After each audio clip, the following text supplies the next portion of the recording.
Good evening, everyone.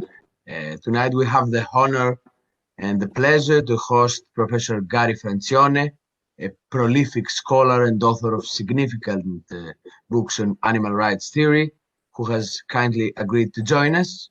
Professor Francione is a distinguished professor of law and Nicholas de Katzenbach Scholar of Law and Philosophy at Rutgers University School of Law in Newark.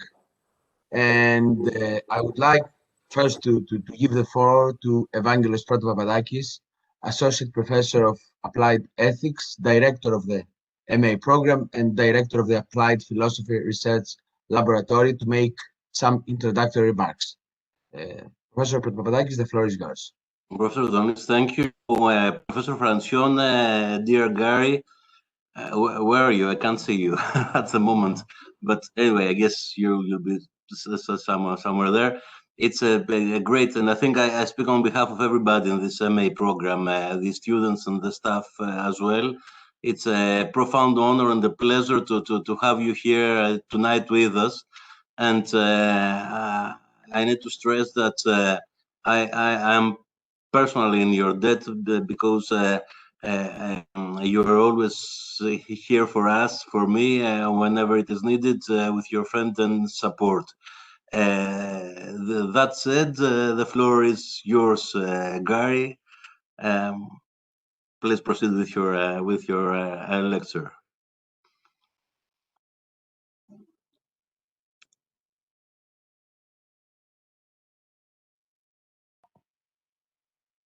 Professor Francione, could you unmute your microphone?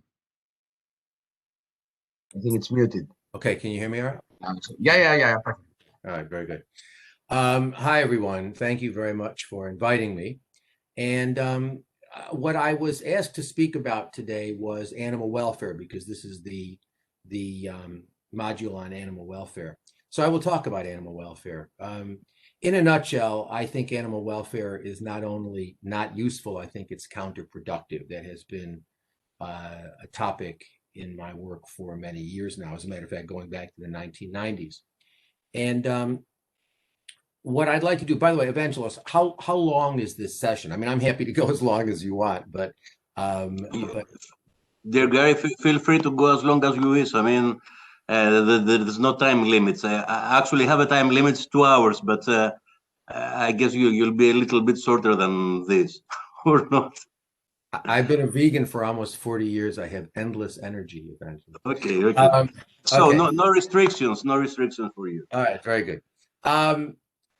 So what I want to talk a little bit about is animal welfare. Animal welfare is our represents our conventional wisdom, the way we think about animals. It's been around now for a couple of hundred years, because if you remember, or if you, I'm sure you know this, but so I won't dwell on this for a long time. But up until the 19th century, basically, animals were excluded from the moral and legal community. I mean, there were some people who thought that they had moral value, but by and large, the overwhelming moral sentiment, and certainly the legal system, did not accommodate animals as having any sort of value. They were things. They were property, and they had no moral value. This changed in the 19th century, first in England, and then basically the rest, much of the world, certainly the Western world.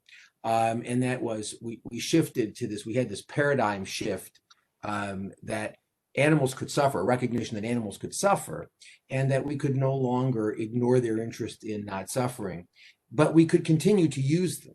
See, this was the interesting thing, was that I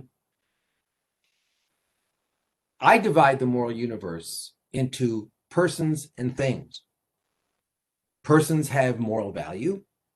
They are beings who should not be treated exclusively as means to ends. And then there are things which have no intrinsic or inherent value, and only have the value that we accord to them. And animals up until the 19th century were regarded as things. They did not have any moral value, and they certainly didn't have any interests that were protected by law, not in any significant way. And this changed in the 19th century, because it was a recognition that because these beings could suffer, they had moral value, but they weren't persons. They weren't things, the 19th century, we got away from the idea that animals were just things that had no moral value, but they weren't persons either, because we could continue to use and kill them. We could continue to use and kill them. And the interest that they had was in not suffering, not in continuing to live. Okay? Bentham was quite clear about this, as was everybody else, basically, that animals had an interest in not suffering because they could suffer. But because they were not cognitively like us, they did not have, they weren't able to they weren't self-aware. They didn't have a sense of their future. They weren't connected to a future self. So they had no interest in continuing to live. They didn't care that we killed and used them. They only cared about how we treated them and how we killed them. And that killing them for food, causing them to suffer for food was really not different from, or for any other purpose, was not different from imposing suffering on them for any other purpose. They had an interest in not suffering. They didn't care whether they were being made to suffer for some reason other than death, than killing them, or for some other reason. They were indifferent to that. So they weren't persons. They weren't connected to a future self. They did not have any sense of the future. And so that they weren't persons, but they weren't things either. And so what happened was, in the 19th century, we developed this idea that they were what I call in several of my books, quasi-persons, that they were quasi-persons. That they weren't things, but they weren't persons either, because we could continue to use and to kill them. By the way, I'm a New Yorker. I speak fast. Can you understand? Am I speaking correctly? Okay, all right. All right. I try, but anyway, all right. I'll try to slow it down. All right, so they were regarded as quasi-persons. Our moral obligation was to treat them humanely and to not impose any unnecessary suffering on them. What's really interesting is, I'm not a historian of ideas, but my guess is there are very few instances in the history of ideas where there was such a dramatic paradigm shift over such a short period of time. We go into the 19th century basically with most of us thinking that animals are things, they just don't matter. We come out of the 19th century with basically laws in place in Britain and then the rest of the world, or much of the rest of the world, in terms of that protected animal interests in not suffering and in being treated humanely and not being subjected to unnecessary suffering. Now, it's important to understand that these laws are, for the most part, criminal laws. Anti-cruelty laws are, for the most part, there are different sorts of laws. You can have general laws and you can have specific laws. For the most part, anti-cruelty laws are criminal laws. Criminal law, the criminal code, contains those norms that are, or it's supposed to contain those norms that are ubiquitously accepted by society. Because if your criminal law has got a lot of rules in it that people think are nonsense, then people will not respect the criminal law. So the fact that we have anti-cruelty laws and they're in the criminal law suggests that we take this very seriously. We take the interests of animals very seriously, and we think that it's really wrong to impose suffering on them for no good reason, unnecessary suffering, that we have an obligation to treat them humanely. So we go into the 19th century with animals being things. We come out of the 19th century with a wholly different view of how we think about animals, that animals basically have an interest that we think is morally important, so morally important, we include it in the criminal law. And now we've got, now most places in the world have have anti-cruelty laws of one sort or another. And many nations have, for example, we have in the United States, we have, I'm sorry,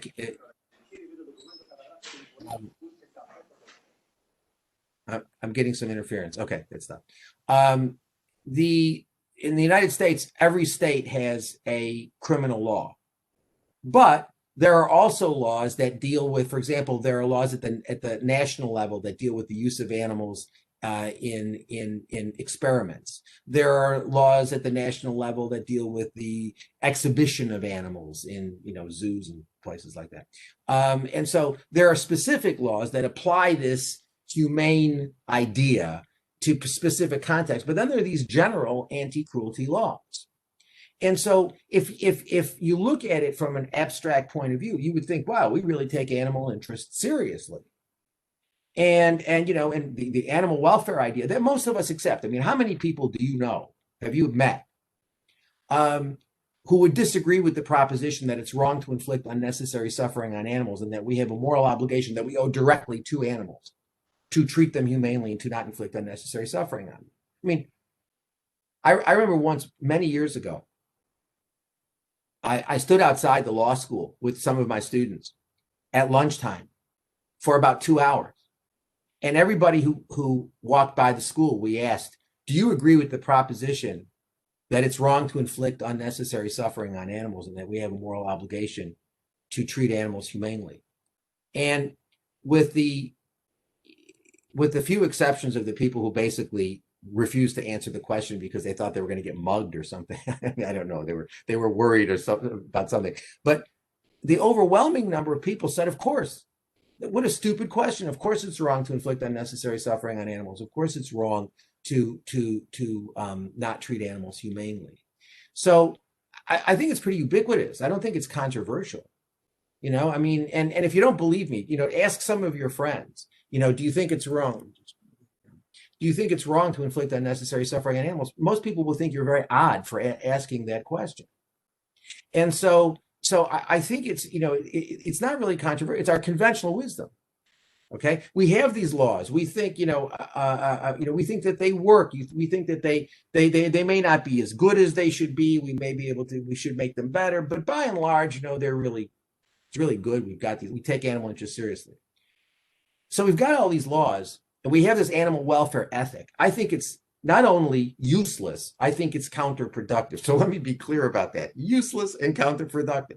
Now, I realize that I am an outlier in this area in the sense that most of the animal organizations promote some form of humane treatment or happy exploitation, as I call it.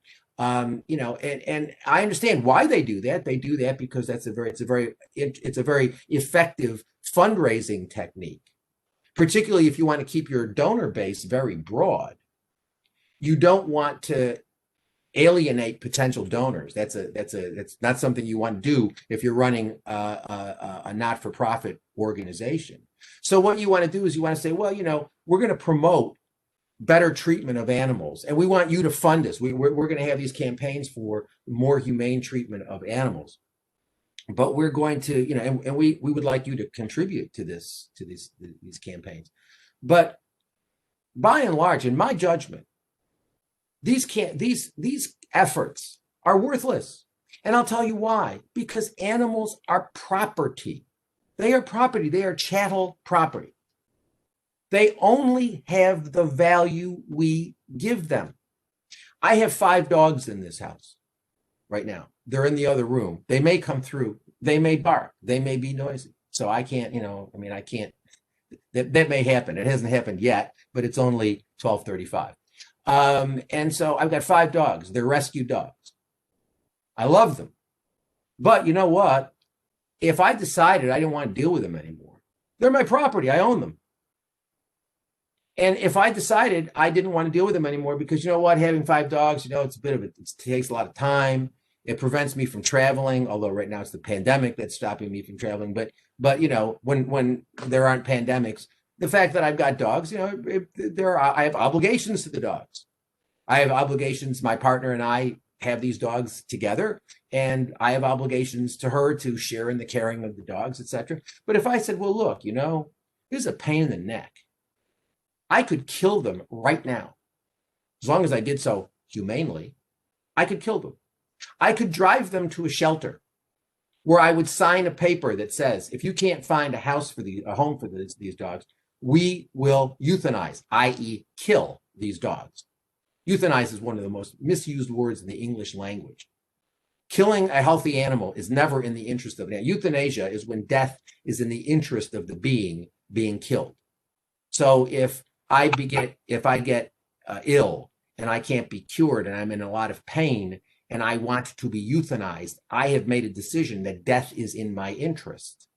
If I have a dog who's incurably ill and is suffering, I may make the decision, as I have in the past. We've now had about 25 dogs since we've been together. We've had a lot of rescues, and there's been a number of them that I have had to euthanize because they've gotten cancer, they've gotten some other condition, and they've been suffering, and there's nothing I can do. And I make the decision, although it is my decision and I take responsibility for it, that when they are suffering and there's nothing I can do to relieve the suffering, then I have to make the decision to euthanize them. But that is because I believe that death is in their interest at that time. If you kill a healthy animal, killing a healthy being is never in the interest of an animal, ever. So when you kill a healthy animal, you don't euthanize the animal, you just kill the animal. That's all. So don't use the word euthanize. It's a misuse of the word. It makes us feel better. Okay, but it's not, we're not euthanizing anybody when we kill a healthy animals. We're just killing it. Oh, one of them is here now. One of my, hold on a second. Come on, would you, come over here. This is Duncan. Say hello, everybody. This is Duncan. Duncan is one of our guys. Thank you.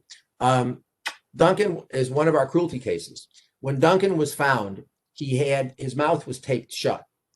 His face was cut in two pieces, and his tongue was out like this in a balloon. He was almost dead. Okay, you want to get down? Okay, say goodbye. Okay, all right.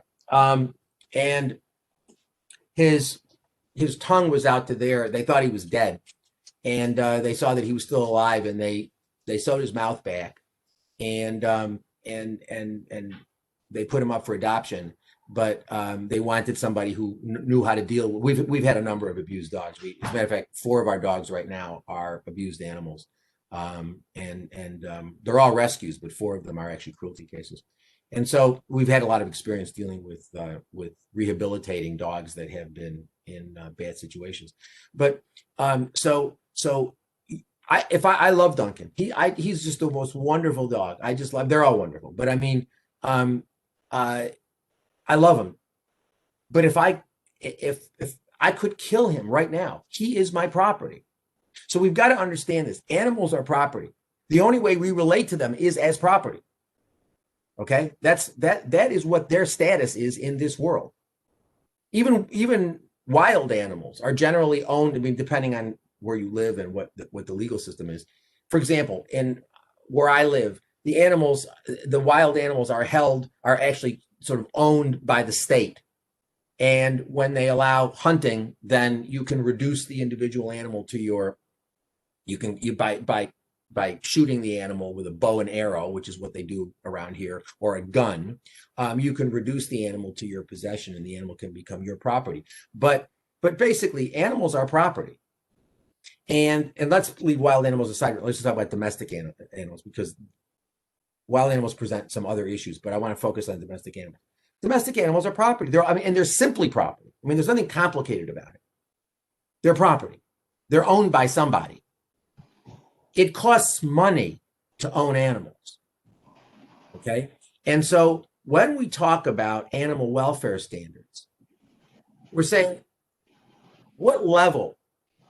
My position is that the level of animal welfare in any particular place at any particular time is more or less that level of care which is required to exploit the animal in an economically efficient way. More or less. I mean, there's some give. We'll talk about that in a second. But it is more or less the case that the level of animal welfare is that level which is required in order to exploit the animal in an efficient way. For example, in this country, and many countries have humane slaughter laws. In this country, unless the slaughter is done for the purpose of, unless or foul slaughter, the animal has to be stunned before the animal is shackled, where the chain is around the leg, and then they pull them up, and then they cut in, they butcher them, they slaughter them. The animal has to be stunned before the animal is shackled, hoisted, and cut. Why is that? I'll tell you why that is. Because if you have a very heavy, large animal hanging upside down by her back leg, her pelvis breaks. I don't know if you've ever been in a slaughterhouse. I've been in lots of them, and they're horrible places. The most humane slaughterhouse is an absolute hellhole, and don't kid yourself. There's no such thing as humane slaughter. Trust me on that. There is no such thing as humane slaughter. It's all horrible. And so if you pull the animal up by her back leg, her pelvis breaks, and that puts her in a lot of pain. You know what she does? She moves around a lot, and you know what happens then? You incur carcass damage. Well, you got a cow that incurs a lot of carcass damage, and you can't sell that meat as United States Department of Agriculture prime. It reduces the value of the animal. If that animal is moving around a lot, that animal hits workers, and then there are lawsuits. So we have so animals have all sorts of interests throughout their lives. But why do we focus on at the moment of their death? We focus on the moment of their death because if we don't do that, it's economically inefficient. It's going to end up costing us more money. If we don't stun them before they're shackled, hoisted, and cut. And I will tell you this, the primary reason, I mean, we think that these animals are all unconscious when they're killed. That's nonsense. That's wrong. They're stunned, and they're stunned to the extent that they can't move. I've been in slaughterhouses before where it's clear that the animal is conscious, but the animal is unable to move. In the same way that, you know, when you're tasered, you know, if you ever come to visit the United States, be careful about the police because they're taser happy. They taser you, particularly if you're a person of color. Be very careful if you're a person of color. And so, if you're given a jolt of electricity, basically you'll be immobilized for a while. But I have seen animals, for example, with pigs, you have to keep the electrodes on their heads. You have to keep the pads on their heads for quite a while, you know, for more than 5 seconds generally. And so what happens when a lot of these places is they're like little pads, and they stick them on the pig falls over, and then they put the chain around, they hoist the pig up, and then the pig is becoming conscious while the pig is like hanging up, but the pig can't move around a lot. So you're not incurring the carcass damage, and you're not incurring the worker injuries. But in any event, the bottom line is the reason why we have humane slaughter laws is because it's an economically efficient thing to do, which is one reason why those laws don't apply to chickens. Because in 1958, when the humane slaughter law was passed, they didn't apply to chickens. Why didn't they apply to chickens? Because chickens are small, and we don't think that they're going to have carcass damage, and we don't think that they're going to injure workers. If you look, there's now a campaign. There's now a campaign to, there has been for a number of years, to shift to a different method of killing chickens, that asphyxiating them, gassing them, basically. Okay, and if you look at the papers put out by the organizations that promote this, for example, the Humane Society of the United States or People for the Ethical Treatment of Animals, you will see that they've done these reports that indicate that it's economically, you have less carcass damage. And even though chickens are not as valuable as cows or pigs or sheep, you can still cut down the waste of animal flesh if you asphyxiate the animals rather than kill them in the way that they are presently killed, which is basically to hang them upside down while they are fully conscious, put them through an electrifying bath that is supposed to stun them, and then you have a blade going around that's supposed to cut their throat. But because the animals are different sizes and they're moving, sometimes it cuts off the top of their heads, and sometimes, you know, I mean, it's a lot of them are not killed properly, and then they have somebody who stands there and you know, cuts the throat if the electric blade does, if the automated blade doesn't work. And then they go into what they call a defeathering tank, which is scalding water, which is supposed to get the feathers off so that they can then produce they then have a chicken without feathers. And I have seen, I remember once being in a chicken slaughterhouse some years ago, and I would say 30% of the animals that went into that scalding water were alive when they were conscious when they went in. They were not. I don't know how conscious they were. They were certainly able to feel the hot water. They certainly acted as though they were able to feel the hot water. And so, I mean, it's really horrible. But now we have these campaigns to get animals asphyxiated rather than killed in the way that they're presently killed.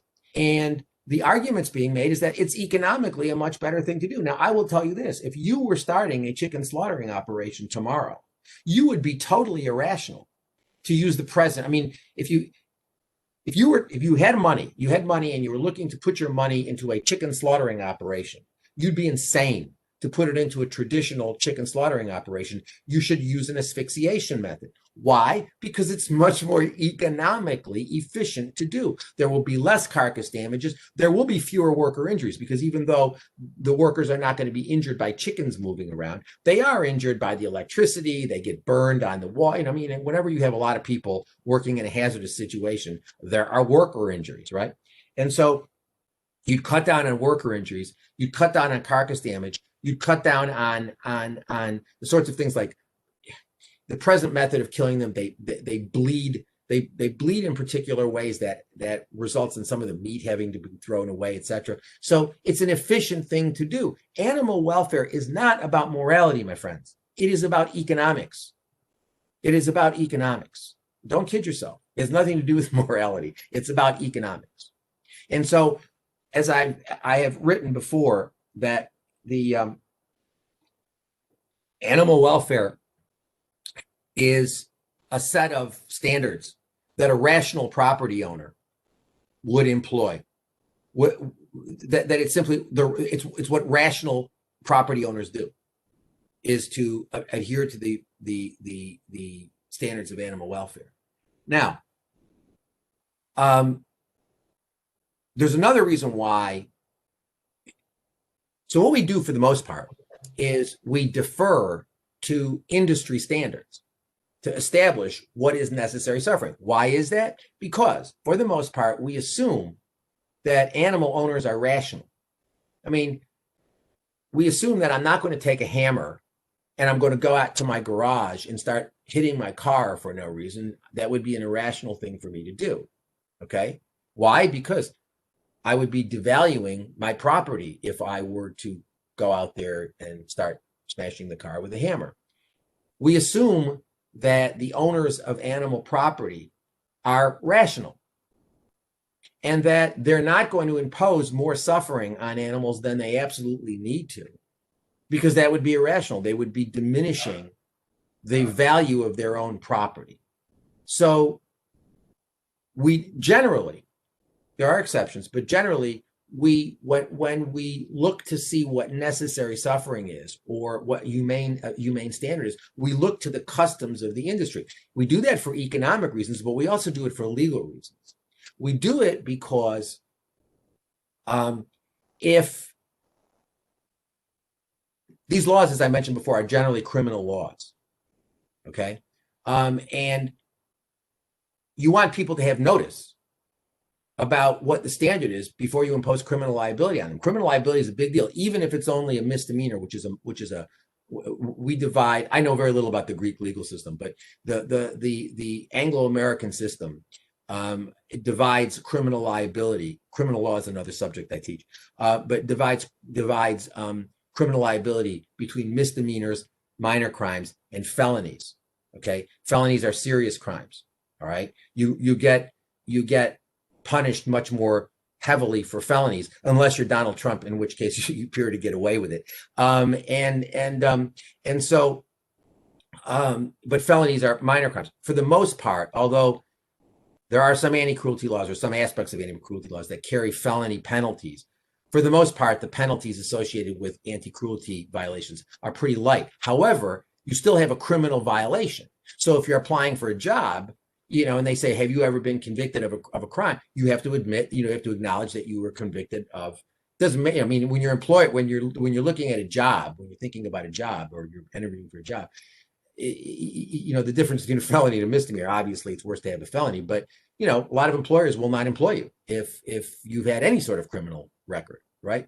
And so we want the criminal standard, the standard to be clear. Well, if what cruelty is what some judge or some jury thinks it is, then nobody has any notice about how they're supposed to deal with animals. So we generally want to stick with the industry standard, with the customs of the industry. So whether it's the food industry or the entertainment industry or what hunters generally regard as human, we want to focus on the norms that are shared by the people who engage in that conduct, because we assume that those standards are rational, and we assume that those represent necessity.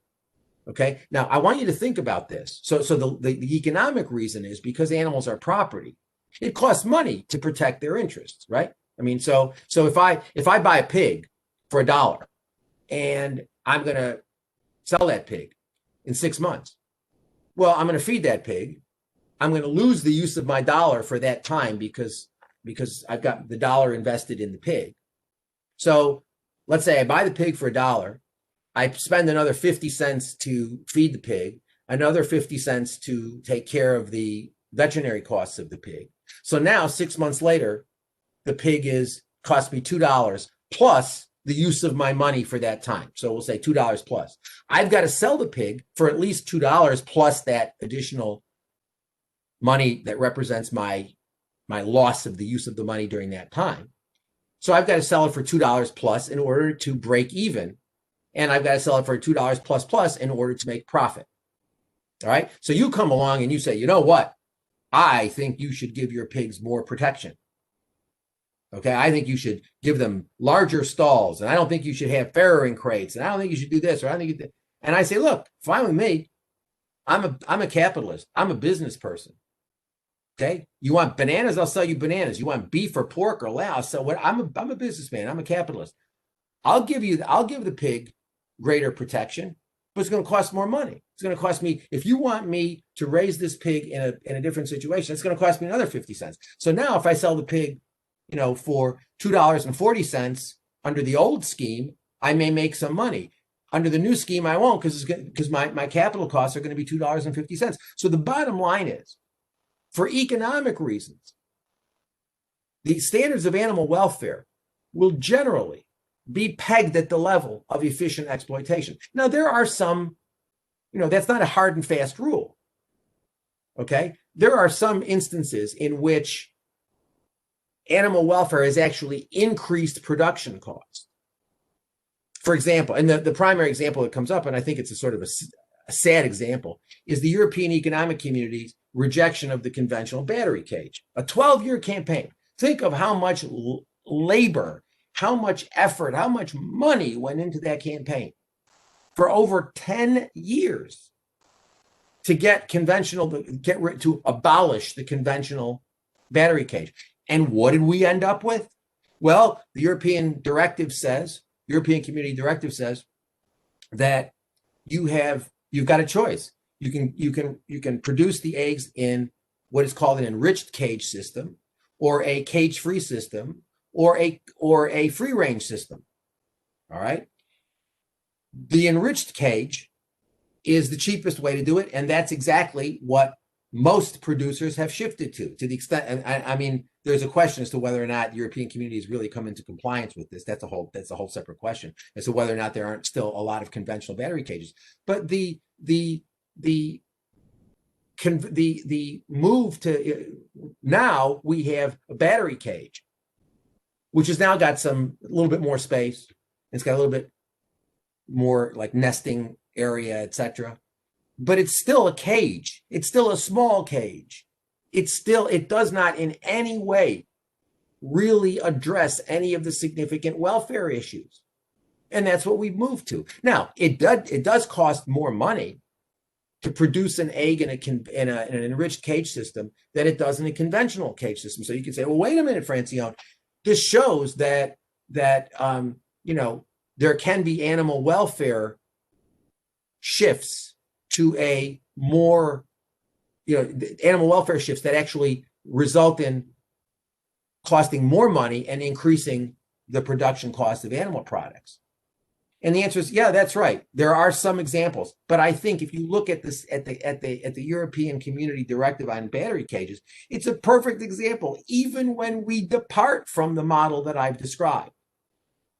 What sort of departure is it? It's useless. The animals are still being tortured, and the egg industry the egg industry was basically prepared to move in that direction anyway. There were lots of concerns because it wasn't just a question about humane concerns. A lot of people believed that conventional battery cages produced unhealthy eggs. I have no idea why they believed that. I suspect, people have lots of irrational beliefs. In the United States, people have lots of irrational beliefs. But people have lots of irrational beliefs. For example, some people think that brown eggs are healthier than white eggs. I have no idea why the hell they think that, but they do. Lots of people, I've met lots of people who say, gee, aren't brown eggs healthier? And you want to say, why don't you have your head examined? Why do you think that brown eggs are healthier than white eggs? It doesn't make any sense. And so, but there was a lot of concern that conventional battery eggs were unhealthy. And so the move towards, quote, abolishing the conventional battery cage, which is a misdescription of the situation, was based in part on a concern about health issues as well. But the egg industry was preparing to move in that direction anyway. It's not that this sort of completely, upended the egg industry. As a matter of fact, a lot of the large producers were quite happy to go in that direction, okay? Because they were going to go in that direction anyway, and they thought with actually what was in the end not a huge investment, they would actually be able to sell these things for a lot more money because they would be able to sell them as happy eggs, healthy eggs, happy eggs. And that's exactly what they do. So the bottom line is the level of animal welfare is low. It's always going to be low because animals are property. It costs money to protect their interests. We're going to protect their interests to the extent it's economically viable, feasible, desirable. We only protect their interests when we get a benefit. And most of the time, that's an economic benefit exclusively. All right. Now, that becomes an even greater problem in terms of when we're talking about, the economic situation we have now with regional, like you have things like the European Community, you have things like the North American Free Trade Agreement, you have the thing about the General Agreement on Trades and Tariffs, all these regional agreements. Okay.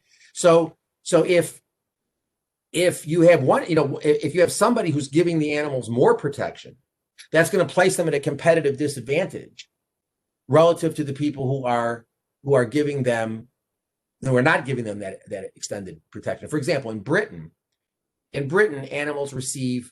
Britain has amongst the highest animal welfare standards in the world. Nevertheless, the animals in Britain are tortured, just like the animals in the United States, just like the animals in Greece, just the animals every place else. They're tortured. They're tortured a little less. Some of them are tortured a little less in Britain than they are in other places. And that has resulted in a number of the animal industries in Britain really being put at severe competitive disadvantages with producers in France or other places in Spain or other places in the European Community. It put them at a competitive disadvantage because you've got these international markets now. Okay, so you're no longer dealing. As long as you've got the demand for the lower welfare product is going to come in and is going to displace the higher welfare product. So it's a real mess, okay, because of the economic situation. But because animals are property, the standard of animal welfare is always going to be very low, because the laws that supposedly protect their interests are criminal laws. We're going to always pretty much defer to industry to define the standard so that the standard is known. So the anti-cruelty laws are useless. They're worthless. They only come in to, if some teenagers, grab a dog off the street and torture the dog, then they might get prosecuted. But by and large, producers of, institutional exploiters are very rarely prosecuted. Almost never, actually. Almost never.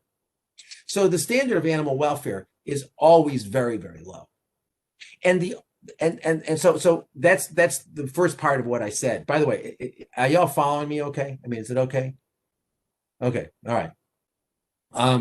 The sad thing is if I wasn't trying to talk slower, I would actually be talking faster. And it just it's anyway. So that's the part of it where I said I think animal welfare standards are useless.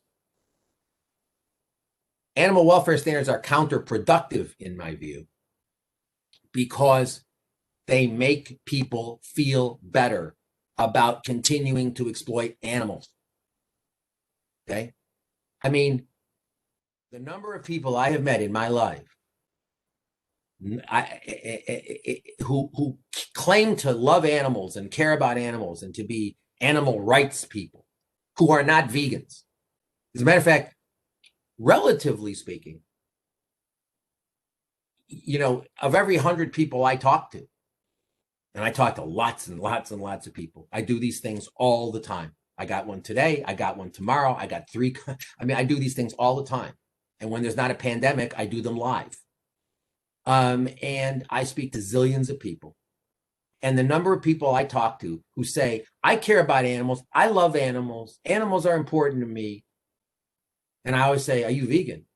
And they look at me like I have 2 heads. And they say, well, no, I mean, that's extreme.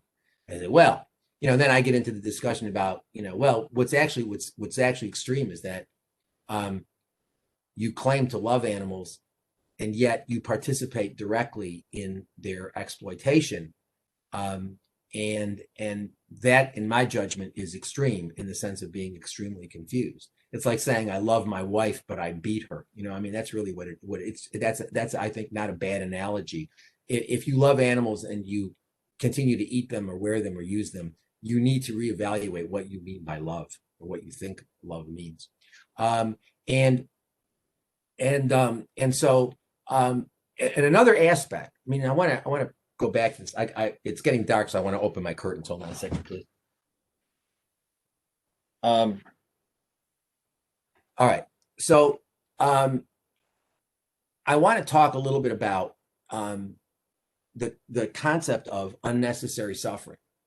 We say that, you know, our conventional wisdom, the animal welfare standard, is we say it's wrong to inflict unnecessary suffering on animals. Well, what does that mean? What does necessity mean?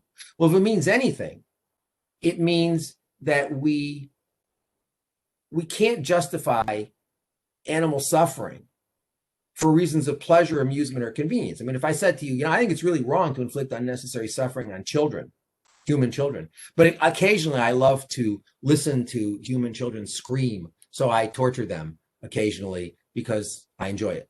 You would say, well, wait a minute. If you think it's wrong to inflict unnecessary suffering on children, you can't really believe that if you torture children just because you like to hear them scream. Putting aside the legal issues, you would think that I was a morally very confused person. You'd be right. Because if suffering, what does it mean to say unnecessary suffering? Unnecessary suffering, if it's got any meaning whatsoever, means that we can't justify imposing suffering for reasons of pleasure, reasons of amusement, or reasons of convenience. Because if suffering imposed for reasons of pleasure, amusement, or convenience is necessary, then the rule is meaningless. To say it's wrong to inflict unnecessary suffering on animals, but we impose suffering that is not necessary, means the rule is meaningless. What is our largest use of animals on the planet? For food. Every year on this planet, we kill almost 80 billion land animals. 80 billion. Billion is 1,000 million. 80 billion land animals for food, and we don't know how many sea animals. The lowest estimate I've ever seen is 1 trillion. 1 trillion is 1 million. So we are talking about every year, just 1 year, we kill enough animals. We kill more animals than the total number of human beings who have ever lived on the planet from the time we crawled out of the swamp. We kill more animals in 1 year. Think about that. What's our best justification? What's our justification? We don't need to eat animals to be healthy. I mean, I've been a vegan for almost 40 years and I ain't dead yet. And the interesting thing is, I've got more energy than most of the kids I teach who are like, you know, young enough to be I used to say my children, now I'd say my grandchildren. You know, and I mean, I've got more energy than they have. I sleep 4 hours a night. I very rarely get sick. It's certainly not necessary to eat animal products. Certainly not necessary to eat animal products at all. As a matter of fact, I think the evidence, I'm not a doctor, so I don't like to say, well, you're going to be more healthy if you don't eat animal products, because I'm not a doctor. I think the evidence, though, is quite clear that to the extent, the more animal products you eat, the more you are increasing your risk for cancer, heart disease, and other sorts of things that are going to wipe you out. Obviously, you've got to be a sensible vegan. You can't just eat, when I became a vegan, I say 40 years ago, and my vegan diet in the beginning consisted mostly of potato chips and cigarettes. And that was not a healthy diet, but now I don't do that anymore. And I now eat a very healthy diet. But so you've got to be a healthy vegan. But you certainly aren't going to be less healthy if you're a vegan. Whether you're going to be more healthy if you're a vegan, I think you will, but I'm not a doctor. It is clear. I don't think anybody maintains you're going to be less healthy if you are a vegan, and you have a good diet than if you eat animal products. So we don't need to eat animal products for health. We eat animal products for one reason, or actually two reasons. We like the taste, and it's tradition. We do it. That's just what we do. We have all been raised in ethnic, in situations, like I come from an Italian American background. So meatballs and all this, stuff and whatnot. And that's what you're raised with. And it's your traditional food. And when you stop eating that stuff, your mother freaks out and gets upset because, your parents think you're rejecting them, that you're rejecting all that stuff. But so we do it for traditional reasons. And we do it because it tastes good. It's not necessary. We inflict suffering and death on more animals in 1 year than the total number of human beings that have ever lived on the planet. And the best justification we got is, well, we like the taste, or we've been doing it for a long time. Well, you know what? We've been doing sexism for a long time. As a matter of fact, I think sexism probably is the longest running tradition in the history of humankind, and it is pervasive, and it's 2021, and it still exists pretty badly, actually. Pretty badly. I don't know what the numbers are in Greece, but in the United States, if you get to age 22, you got a 1 in 4 chance of being a rape victim or attempted rape victim. 1 out of 4, and that's what we know. My guess is it's higher. So so what? You can say, well, but sexism is a tradition. Sure as hell is. Doesn't make it right. So the fact that we've been doing something for a long time doesn't make it right. And we've been racism is also a very serious problem, particularly here. But sexism, sexism is really quite an intriguing one because it is pervasive. It is absolutely pervasive. It exists everywhere. And it still exists everywhere in 2021. At least a lot of people now are willing to sort of say, well, racism is really a bad idea. And people will say that sexism is a bad idea, but it's still practiced everywhere. Women are still treated in a completely different way, and they are valued for completely different qualities. And it is pervasive. Okay. The thing is, I would never have gotten to where I have gotten to if I was either a person of color or a woman. And I acknowledge that. If I was a woman and I took the positions I took, I would be dismissed as extreme or shrill or this or that, the way we dismiss women. We do it all the time. So what? So the fact that we do something doesn't make it right. We do it for a long time doesn't make it right. Traditions, as far as I'm concerned, have no moral value whatsoever. They may be nice in certain respects, but they have no moral value. None whatsoever. And so our largest use of animals is not necessary. And I would venture that I would say this. Our only use of animals, which is not transparently frivolous, the only one is the use of animals to find cures for serious human illnesses. Or when they take a valve out of a pig heart and they stick it in your chest to keep your heart going, that sort of stuff. Now, I don't think that's morally justifiable. I think that that's wrong. But at least you got to talk about that. There's something to talk about there. There is something to talk. The rest of it, use of animals for food, use of animals for clothing, use of animals for entertainment, use of animals for sport hunting, all this stuff is not necessary. So the standard of we say, well, we're all opposed to unnecessary suffering. What the hell does that mean? When most of the suffering we impose is unnecessary, we end up with a standard that the standard is we oppose unnecessary suffering. That's what it is. Now think about that for a second. That's mind-boggling. That what we really oppose is unnecessary suffering. In other words, simple sadism. That can be ruled out. That can be prosecuted under anti-cruelty laws. That can be ruled out. Nothing else is. And so not only is this all useless, but what it does is it makes us feel better.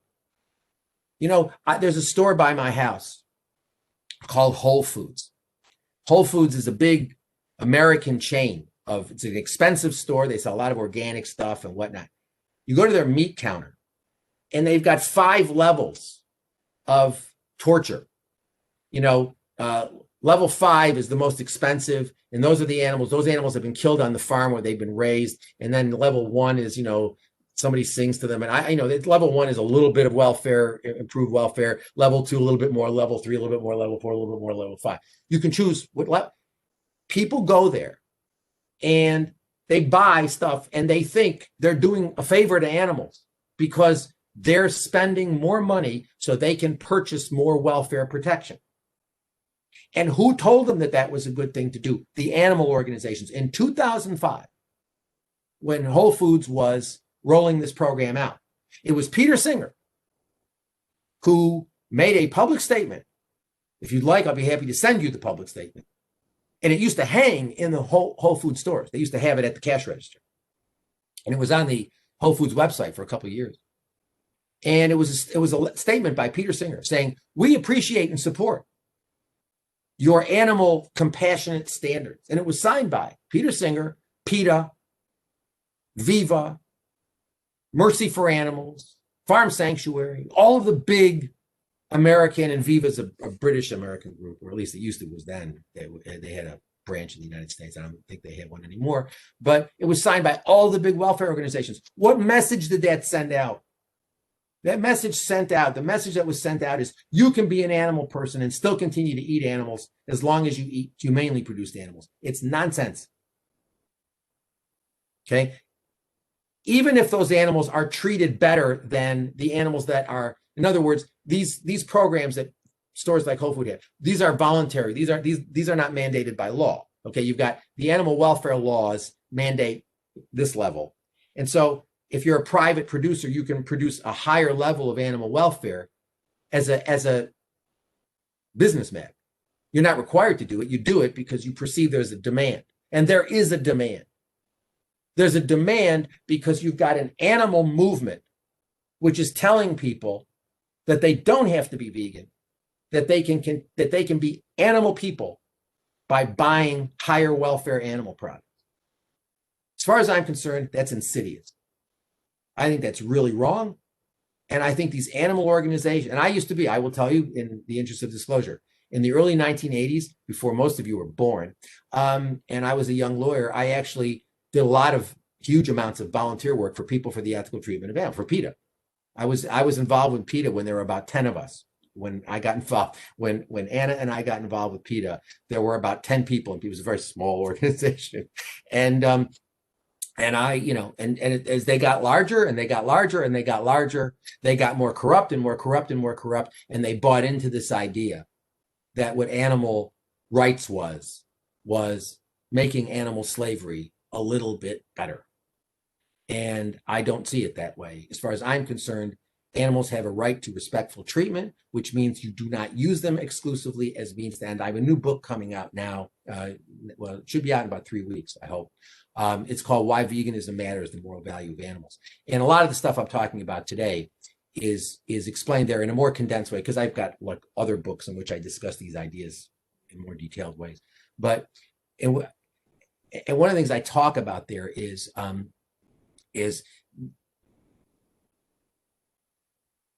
that animals don't need to have, we think that animals are different from us cognitively. They are. I mean, they don't think the same way we think. They don't use symbolic communication. I frankly don't know how they think, because I can't understand what thinking is. I don't understand what cognition means without words, without concepts, because that's the sort of animal I am. That's the sort of animal you are. Now, my dogs, they think, they clearly think. How they think, I have no idea, because they don't use language. So I'm not sure what their cognitive processes are like. And you know what? I don't really care. They can feel pain. They are connected to their future self. They may not be connected to their future selves in the sense that I'm connected saying, well, next year I'll have a sabbatical. And if there's no pandemic, where am I going to go for my sabbatical? They're not thinking that way. Okay. But they're thinking, they clearly think.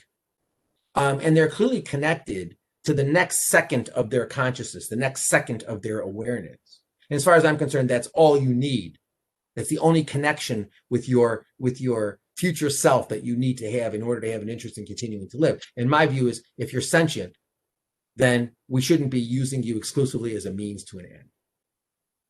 Okay? I don't care how it's not a question of smarts. It's not a question of intelligence. It's not a question of, oh, we think, animals are, elephants are different because, they're monogamous, or who cares whether they're monogamous? I mean, their moral status is not dependent on whether they grieve when another one of their troops members die, or whether they're monogamous, or whether there's who cares? I mean, that's interesting. It's interesting if you're interested in animal behavior, but it doesn't tell us anything morally that's relevant.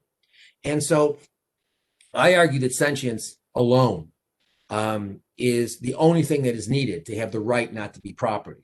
And that means we cannot treat you exclusively as a means to an end. But it also means we shouldn't be bringing you into existence in the first place, because I'm opposed to domestication. I love my dogs. I love them to bits. But if there were only 2 dogs left on the planet and it were up to me, so whether or not they continue to breed so that we could have pets, the answer would be not on your life. Absolutely not.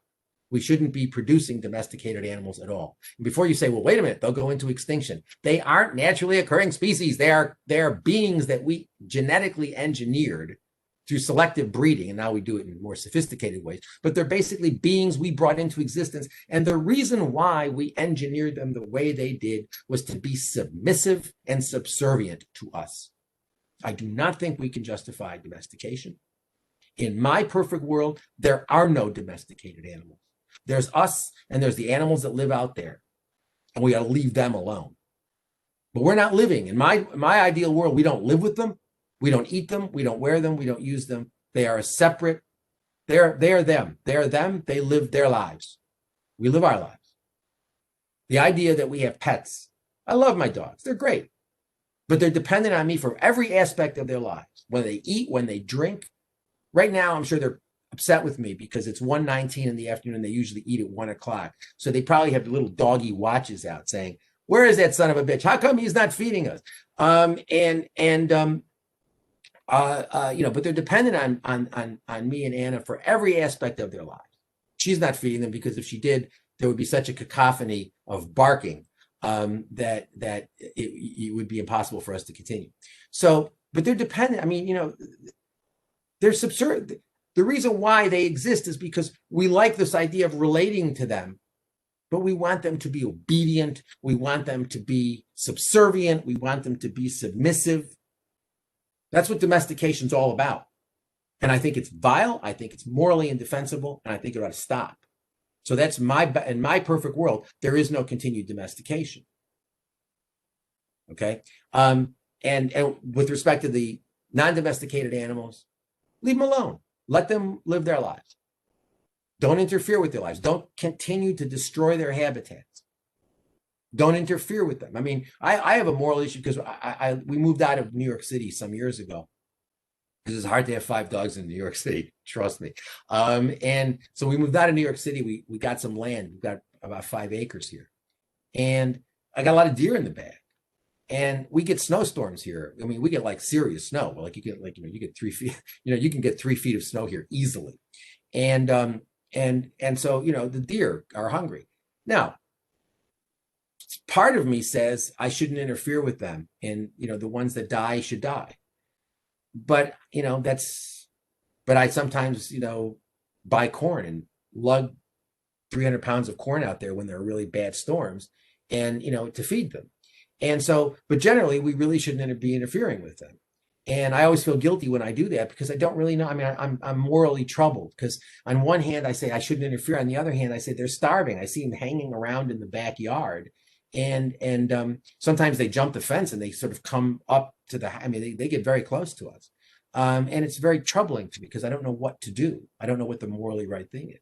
But that's in my perfect world there are no domesticated animals. I want to run through the 6 points of the abolitionist approach to animal rights, which is a theory that I have been developing for the past, since 1990, 89, 90, that I've been developing. It basically has 6 principles. One is every sentient being has the right not to be used as property.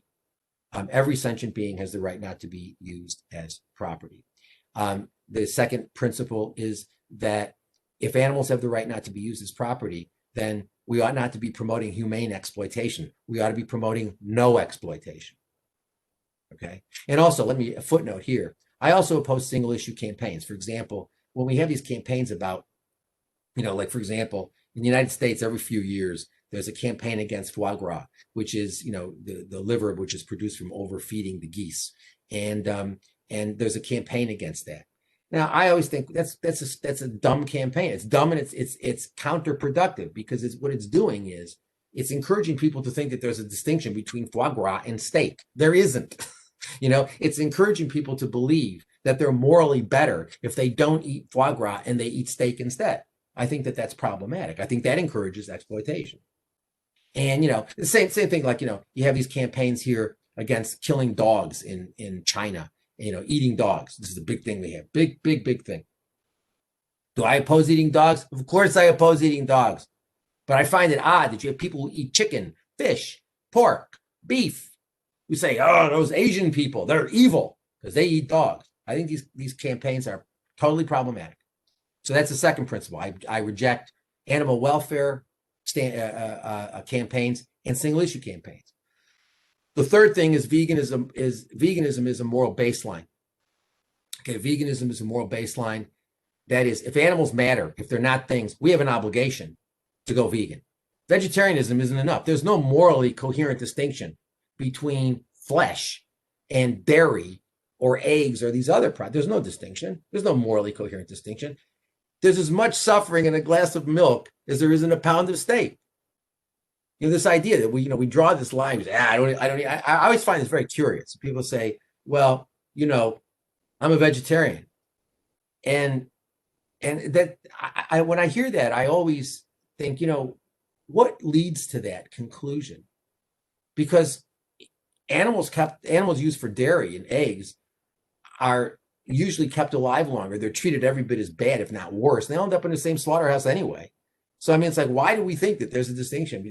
I have to tell you, I've been in a lot of bad places in my life. I've been in slaughterhouses. I've been on factory farms. I've been in vivisection labs. I've been in a university for 35 years of my life. I have been, I've been able to go into labs, not so much now, but when I was younger. And I don't need to see that stuff anymore. I know what goes on in those places. But one of the worst experiences I ever had, some of the worst memories I have, are dairy farms. Dairy farms are horrible places, absolutely hideous, monstrous places. Where in order to have milk, you got to keep the cow pregnant, right? Cow has to be pregnant. She has a calf. They take the calf away. Have you ever seen what happens when you take a calf away from a cow, or any mammal away from the mammal's mother?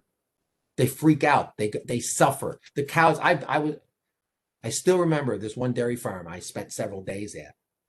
It was supposedly a more humane dairy farm. They allowed the calves to stay with their mothers for a couple of days. Then they took them away. And those cows would cry for days. And they would try to follow the calves. It's horrible. It's absolutely horrible. And the males are sold sometimes they're just killed, or they're sold for veal. And the females are cycled into the dairy industry. It's a horrible industry. If you're not eating meat because you object to killing animals, cut out the milk, cut out the eggs, all the other. There's no way to draw the line. So veganism is the moral baseline. We may owe animals more, but we certainly owe them at least that, to not participate directly in their exploitation. The fourth principle is that sentience is the only characteristic which is necessary. You don't need you don't need to have human-like intelligence. This is, in my book, I describe this as the problem of similar minds. Animals matter if they have similar minds. My view is as long as they have a mind, that's all that matters. Plants don't have minds. I don't mind eating plants, before one, because, if any of you wish to say to me, why do I think plants aren't sentient? I'm happy to answer your question, although I will secretly hate you. I'm only kidding. No, I always think, you always get the two things together that you get all the time are, what about plants? And the other thing you get generally from the same person is, Hitler was a vegetarian. The answer was, Hitler was not a vegetarian, and it wouldn't matter because he wasn't a vegan anyway. And what difference does that make? Stalin and Mao ate a lot of meat. What the hell does that say? I mean, you can't make these arguments are silly. So as long as you have a mind, that's all that matters. Okay. And that if you have a mind, you've got the right not to be property. One right, the right not to be property. But recognizing that right has a profound impact. One of you said, I got a couple of questions that Vicky sent me. One of them is, I only recognize a negative right. Yeah, I only recognize the negative right not to be property, but it means you get rid of domestication. I'm not really interested in I don't agree with Will Kimlicka or these people who say that, well, we can incorporate domesticated animals into our political system. I think that's nonsense. I don't even know what he's talking about. And I had a whole symposium at Rutgers University one day, and Will and Sue Donaldson, who they wrote Zoopolis, and the two of them came, and we had a day-long seminar. I came out of the seminar, I still don't know what he means when he talks about integrating animals into the political system. I have no idea. I mean, it's a sort of an idea about continued benign exploitation from what I can tell. But my view is domesticated animals shouldn't exist. Okay. So yes, it's a negative right. Whoever asked me that question. Yes, it's a negative right, but it's a negative right with profound implications, because it means you don't have to worry about the other aspect. I mean, if we stop domesticating animals, then we don't have to worry about what other rights should they have. If we respected them at all, they wouldn't exist. We wouldn't be bringing them into existence. The fifth thing is that we should object to all forms of discrimination. What we do with animals is we otherize them. We treat them as the other, in the same way we treat women, people of color, gay people, trans people, all these other, we draw this line, and we stick them on the other side of the line. And I object to that. I think that all that line drawing is just wrong. So my view is that, unless you just want to be a misanthrope, engage in misanthropy and sort of say, I hate humans. I love animals, but I hate humans. We have to object to all forms of discrimination, which is one of the reasons. There were several reasons why I broke from PETA. One of the reasons, only one, there were others. One of the reasons why I broke from PETA was because the I'd rather go naked than wear fur campaign, which started in 1989, when they started with this idea that they were going to use sexism to try to educate people about speciesism, which I thought was idiotic, to say the least. The idea that we're going to encourage people to engage in sexism so that we can get them to respect the rights of animals struck me as being profoundly wrongheaded. And actually, PETA's gotten worse over the years in terms of its sexist campaigns that get worse and worse every year. Why? Because that's what you got to do when you're playing to the media for that sort of stuff. You got to keep ratcheting it up. So now they have all of these really objectionable campaigns, which go beyond, what the original thing was of people women walking around naked, handing out veggie dogs or whatever they were doing. Now it's gotten much more involved, in my judgment, sexist, much more misogynistic. So, and I think we have to reject all that stuff. And it bothers me, there are a lot of these animal people, like Anonymous for the Voiceless. I've had a number of discussions with those people. They take a very right-wing view. I mean, they believe, the animal movement should include the men's rights movement, and that right-wing people, I'm sorry, but the animal rights movement, if you conceptualize it properly, is a movement of the left. I'm sorry, I'd be happy to debate that with you. but you can't sort of take animals and sort of plug animals and view animals as a separate entity, separate group, and not be concerned about violence against human beings, otherization of human beings. And so I think that that's really a very important thing. The fifth thing is it's nonviolence. I see the movement that I'm a part of, the movement I've been trying to develop, is a part of the peace movement that I grew up in when I was a hippie back in the 1960s.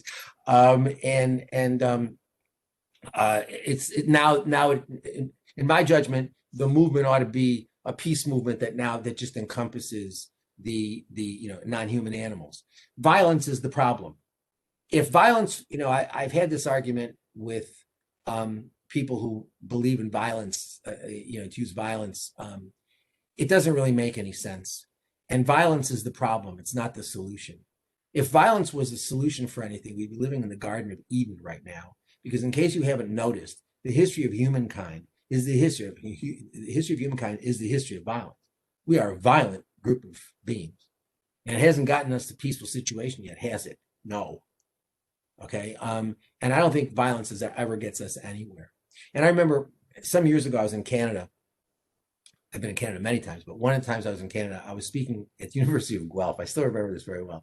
And somebody stood up and said she was I don't remember if she said she was I think she said she was a spokesperson. So I had some relationship with the Animal Liberation Front. And she asked me, you take a nonviolent position. She said, so if a vivisector is using 60 dogs a year, I think she used dogs, a year for experiments, don't you think it's justifiable to kill that person? Or do you believe, I don't know if she said kill or physically interfere with that person. And I said, I don't think it's acceptable to use violence. And we got into a discussion. I said, let me ask you a question. I said, are you a vegan? She said, yeah. I said, your mother a vegan? She said, what's my mother got to do with it? I said, just follow me here. She said, your mother a vegan? And she said, no. She said, but my mother doesn't eat beef. I remember she said that. My mother doesn't eat beef. I said, okay, what's your mother eat? And she said, she eats chicken. I said, does she eat chicken like once a week? She said, probably twice or three times a week. And I said, your mother's killing more than 60 chickens a year. Is it okay to kill your mother? And she said, it's not the same thing. I said, it's exactly the same thing. I said, promoting violence, in order to help animals is one of the most profoundly silly things. 98% of the world exploits animals. Having as an agenda the use of violence against animal exploiters is a prescription for disaster. And if you want to be consistent, it means you got to kill your mother, father, lover, whatever, sisters, brothers, aunts, anybody who's not vegan. You're going to take that position? If you are, I don't want to be near you. But that's a position you got to take. So I am opposed to violence. And so that's it. That's the 6 principles of my abolitionist approach. And so now I will breathe and you can ask me questions.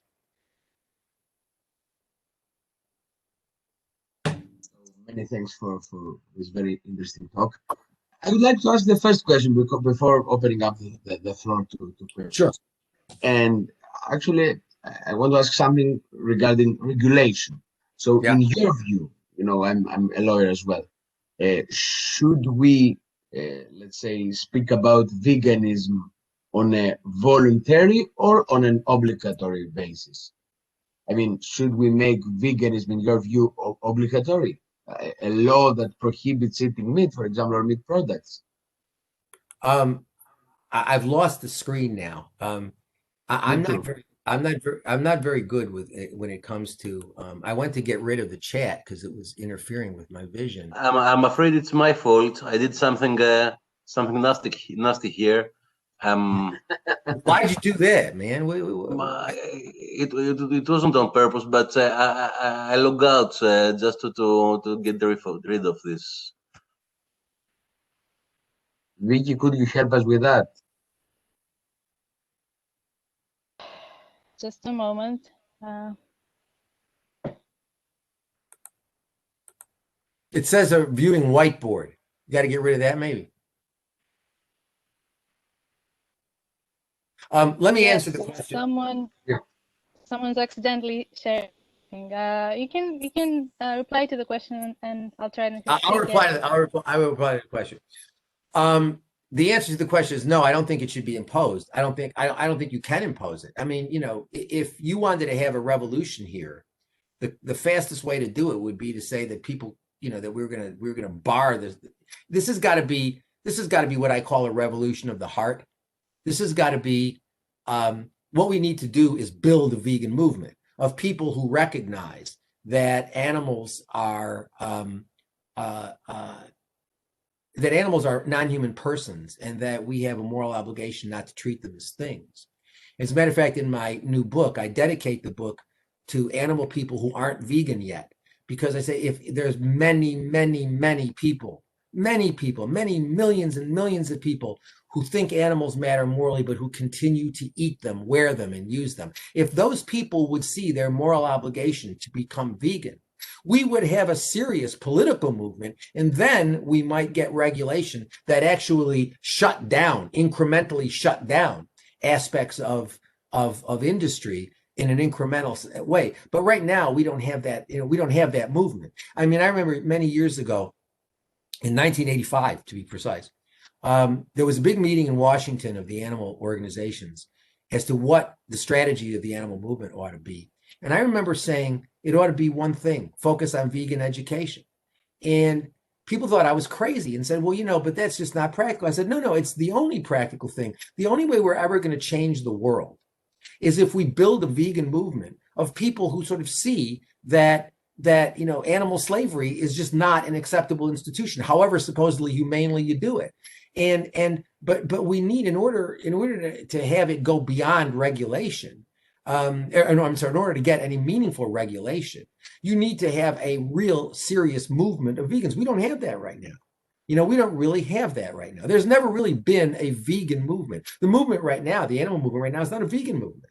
It's a movement that says, well, we think veganism is a really good thing, but you don't have to be a vegan as long as you're doing something and taking baby steps and blah, blah, blah, blah, blah. That's sufficient.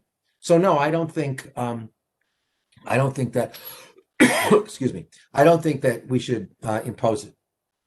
Did I answer your question? Yeah, in a very clear way. I mean, I actually, you support a voluntary education-based, let's say, move towards veganism. This is No, that's exactly what I devote my life to. yeah, but I mean, this is something completely different from saying that this should be obligatory. It should be a criminal law or something like that. Okay, so no, I mean, if we ever had a vegan society, I would be willing to support a law that says you can't eat animals. But right now, that would be stupid. I mean, 98% of the people eat animals. They wear animals. They use animals. Yeah, because my second sub question, actually, that I'm not sure if I should pose, is how effective.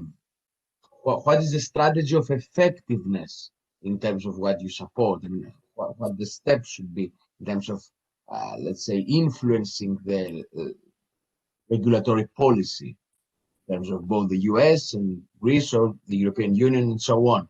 I mean, how effective these arguments could be. Now the screen is... Okay, now we're back. Now we're back. Good to see you. Nice to see you. I mean, in terms even of political expedience, in terms of arguing effectively regarding the subjects and influencing the policymakers. Look, my view is I don't have a choice. If I want to change the world, the only way to do it is through creative, nonviolent vegan advocacy. That's the only way to do it. I think regulation is useless. As I've said, I think regulation is not only useless, it's counterproductive. So I don't do anything. When people try to get me involved in regulatory efforts, I tell them I don't do that anymore. I just don't do that anymore. That's not what I do. I don't see that as an option, because all that does is reinforce animal exploitation. It doesn't make it any better. It doesn't change anybody's mind. All it does, as far as I'm concerned, is people say, I'll give you an example of what I'm talking about. I was visiting with some people in Britain a couple of years ago, and they were professors at a university, and we were sitting in their backyard, and they had a chicken thing set up, like a house, chicken house, and there were no chickens in it. And I said, why do you have this? And they said, well, we used to rescue chickens when when there was a conventional battery cage, but now that there's no longer, now that they're outlawed, we don't rescue chickens anymore. And I said, do you eat eggs? And she said, oh yes, we eat eggs. And I was thinking, this is exactly the problem. These are two people, both professors, both highly educated people, and they're eating eggs because they think that the eggs produced in accordance with the European directive are somehow morally acceptable eggs. This is the problem with animal welfare. People are just going to continue doing it. So as far as I'm concerned, the only choice I have is to engage in creative, nonviolent vegan advocacy to try to change people's hearts. And so this is what I do. Now, look, I'm tenured. I don't have to do anything. I can stay in my job. We have laws that protect me from age discrimination. And even though I'm in a few years going to be 70 years old, they can't get rid of me. I can be here forever. But the bottom line is that, so I do this stuff every day. Nobody pays me to do it. As a matter of fact, I will not accept fees to speak. I do not accept money to do this work. I give all my book royalties away, I do not take money to do this. I've never taken money to do this. And I do it because I believe in it. And I believe in it because I see how it works. So I can go into an auditorium. I'll tell you another story. I can give a talk. I'll tell you about a specific, I was speaking to a group of young people at a university probably, I would say 3 years ago. I was speaking to a lot of kids back then, but this particular place, I gave a talk. It was a very large number of young people. And I went into the auditorium and I said, how many of you all know Michael Vick? Now, Michael Vick is an American football player who got in trouble and he was put in jail because he was involved in dog fighting. And so every kid put up his or her hand because they all knew who Michael Vick was. And I said, Michael Vick was a bad guy, right? Yeah, he was a bad guy. I said, why was he a bad guy? Well, he killed those dogs. I said, yeah, but we all think it's okay to kill dogs, or most of us think it's okay to kill dogs if you're trying to find a cure for cancer, don't we? And student said, yeah, I guess that's okay. I said, so it wasn't just that he killed the dogs, right? Why are you upset about him? And eventually, I do these sorts of things all the time. And within 3 minutes, I will get some student to say, what he did was bad because he killed the dogs for pleasure. He had no good reason to do it. He did it because he enjoyed it. And I said, that's bad, isn't it? Yeah, that's bad. I said, okay, how many of y'all are vegans? And I'll have several hundred people, students sitting there, and I'll get 7, 8, 10, 12 hands, 15 hands, 20 hands. And I said, why aren't the rest of you vegan? I don't understand this.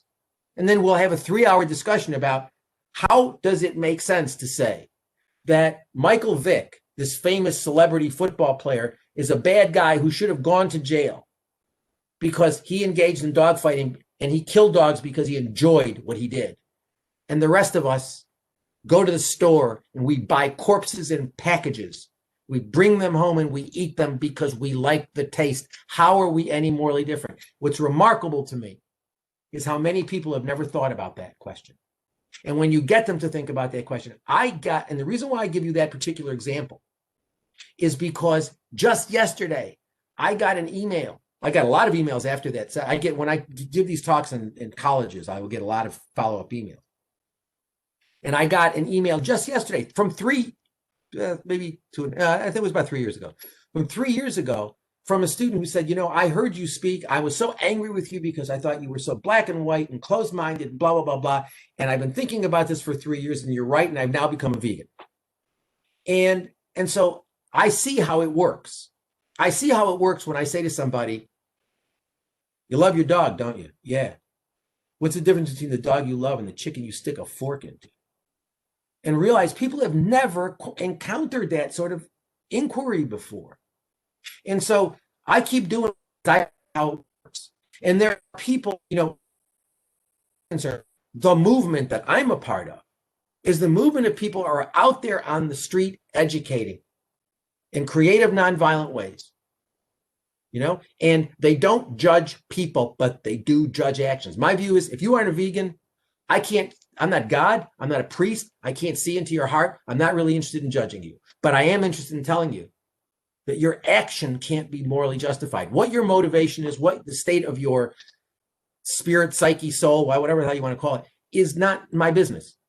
But it is my business to say that you cannot justify animal exploitation if you think animals matter. Now, if you think animals don't matter at all, then there's really not a hell of a lot I can say to you. I mean, if you say, if you and I are talking about racism, and you say, well, frankly, I think people of color are inferior, and I think that they're genetically inferior, and I think that they should be enslaved, there's not a hell of a lot we can talk about. But if you think that animals, if you reject the idea that animals are things, and you accept that they are non-human persons, you cannot justify continuing to exploit them. You just can't do it. And so what I find is that educating people in this way and sort of engaging people in a non-confrontational way, but in a very clear way, really works tremendously. And there may be, I mean, I don't know, I saw that Roger, are you there, Roger? Roger, are you there? I saw you on, I thought I saw your name. Roger Yates, are you there? Roger. Well, if Roger Yates is there, Roger Yates does this sort of stuff. He's been doing this sort of stuff for a long time too. And so I'm sure he can tell you his own stories about how people really sort of don't think clearly about this. And they don't think clearly about this in large part because there's a structure of careerist organizations that basically are businesses, and they've got to keep their donor pool very, very broad. So PETA is not going to talk to you this way. Mercy for Animals is not going to talk to you this way. Okay. And so they're not interested in sort of making it clear. If you tell them I'm a potential donor, but I continue to eat eggs, they ain't going to tell you that it's wrong to eat eggs. It's a business. So I think part of the problem is these large organizations are absolutely counterproductive, absolutely counterproductive. But I think if you talk to people who do vegan advocacy, I think you'll find that their experience is much like my experience. It doesn't mean you change everybody. You don't. Doesn't mean that, but you do. I mean, I do this every time when I'm at the grocery store and, and I'm sitting there, I'm in line with my 12 heads of, I eat a huge amount of kale. As a matter of fact, if they ever find kale is harmful for you, I will probably be dead. But so I will have like 12 heads of kale in my cart. And I'll have some person, it's very common that people look at my cart and say, wow, you eat healthy. And I say, yeah, I'm a vegan. And I say, oh, really? And then they'll ask me about, how long have you been a vegan? I say, 40 years or almost 40 years. They say, almost 40 years. I say, yep. And, and they say, gee, is it healthy? And I say, look, look at your cart. You're buying decomposing flesh, cow mucus, and chicken ova. And you're asking me whether or not my kale is healthy. Let's think about this for a second. And I engage people wherever, whether it's in a grocery store or whether my dogs are, if my dogs are in the car and somebody comes up to the car and says, oh, your dogs are so cute or something. And, and I have dogs and I let them take out pictures of their dogs and they show me their pictures. And then I follow up and I say, isn't it interesting how we love animals, but we treat them so horribly? And that some animals we regard as members of our family, and some animals we regard as food. What is the logic there? So I do it every chance I get. I never let an opportunity go by. When I'm making plane reservations, and I say I need an absolutely strict vegan meal, no dairy. I don't want any butter on the plate. I don't want any animal products on that plate. And then I'll get involved with the person who's making the reservation for me. And, I mean, the last time I have made plane reservations in over a year, but the last time I made plane reservations, I had a long talk with the woman who was making the reservations for me about why I was vegan. I talk to anybody who will listen. Anytime, anywhere, any place. That's what I do. And so that's what I think. If all of the people who cared about animals did that, we could change the world. I'm quite convinced we could change the world. Let's open the floor to questions. So who would like to ask a question? I would like to ask a question, please, if I may. Sure. So my question for Professor Francione is, since the aim of the animal rights movement and animal advocate is the abolition of other animals' use, don't you find that it's counterproductive to spend time talking about conditions and torture and treatment? I mean, the way I see it, even if there was a way to kill other animals painlessly, even if they had a very happy and very long life, it still would be wrong to kill them. Yeah, no, I absolutely great point, and I say that to people. Even if it were possible, I don't even know what humane treatment means, but even if it were possible to humanely raise them, it would still be wrong to kill them, even if you did it painlessly, because you're taking their lives and you have no right to do that. And so I agree, but the problem. What's your name? Is it Nela? Nella. No. The problem, Nella, is the world we live in is a world in which the conversation, the discourse, is shaped in terms of humane treatment, and that's the problem. So it's you. In order, yes, I agree with you. It would be wrong even if it was humane, but since the reality is it's never going to be humane, whatever that means, you're never going to get to that point. Animals are going to be tortured under and the most humanely produced animals are tortured. I think it's important for people to understand that. But one of the reasons why, but I will tell you, earlier when I was teaching, I used to show people Earthlings and these sorts of gory slaughterhouse movies, and I stopped doing it. And I stopped doing it, because it encourages the students to think that the problem is we need to make this better. We need to improve this. And so I stopped. I don't show gory movies anymore. I don't show the violent movies anymore. Because I always tell the students, look, what goes on in slaughterhouses is horrible. But the point is not to sort of freak you out with a lot of blood and guts and gore, because I don't want, and I tell them honestly, I say, look, I don't want to focus you on the treatment issues. I want to focus you on use. If someone's got their microphone going and I'm getting a lot of feedback, if you can shut your microphone down, I appreciate it. And so what I want to do is I want to focus you on use, not on treatment. So I agree with you, but I also think that the background noise that everybody comes to this issue with is the background noise of humane treatment, because that's what they're taught to think, the framework that they're taught to think in by all of these large organizations, which dominate the discourse. I think that if we use the rights approach as given by Tom Regan, we could cut through that. If we could talk only about basic moral rights. Well, in my new book, I spent a lot of time talking about that. I was very close with Tom Regan, and although I like Tom's framework a whole lot more than I like Peter Singer's framework, Tom's framework was in certain ways problematic, because I don't want to sort of give a short description and sort of, because it's actually a longer discussion. The part of the problem was Tom did buy into some anthropomorphic views. For example, he said in certain situations of conflict, you should prefer the human over the non-human because the human has greater opportunities for satisfaction. I think that that's problematic, and I think it's wrong.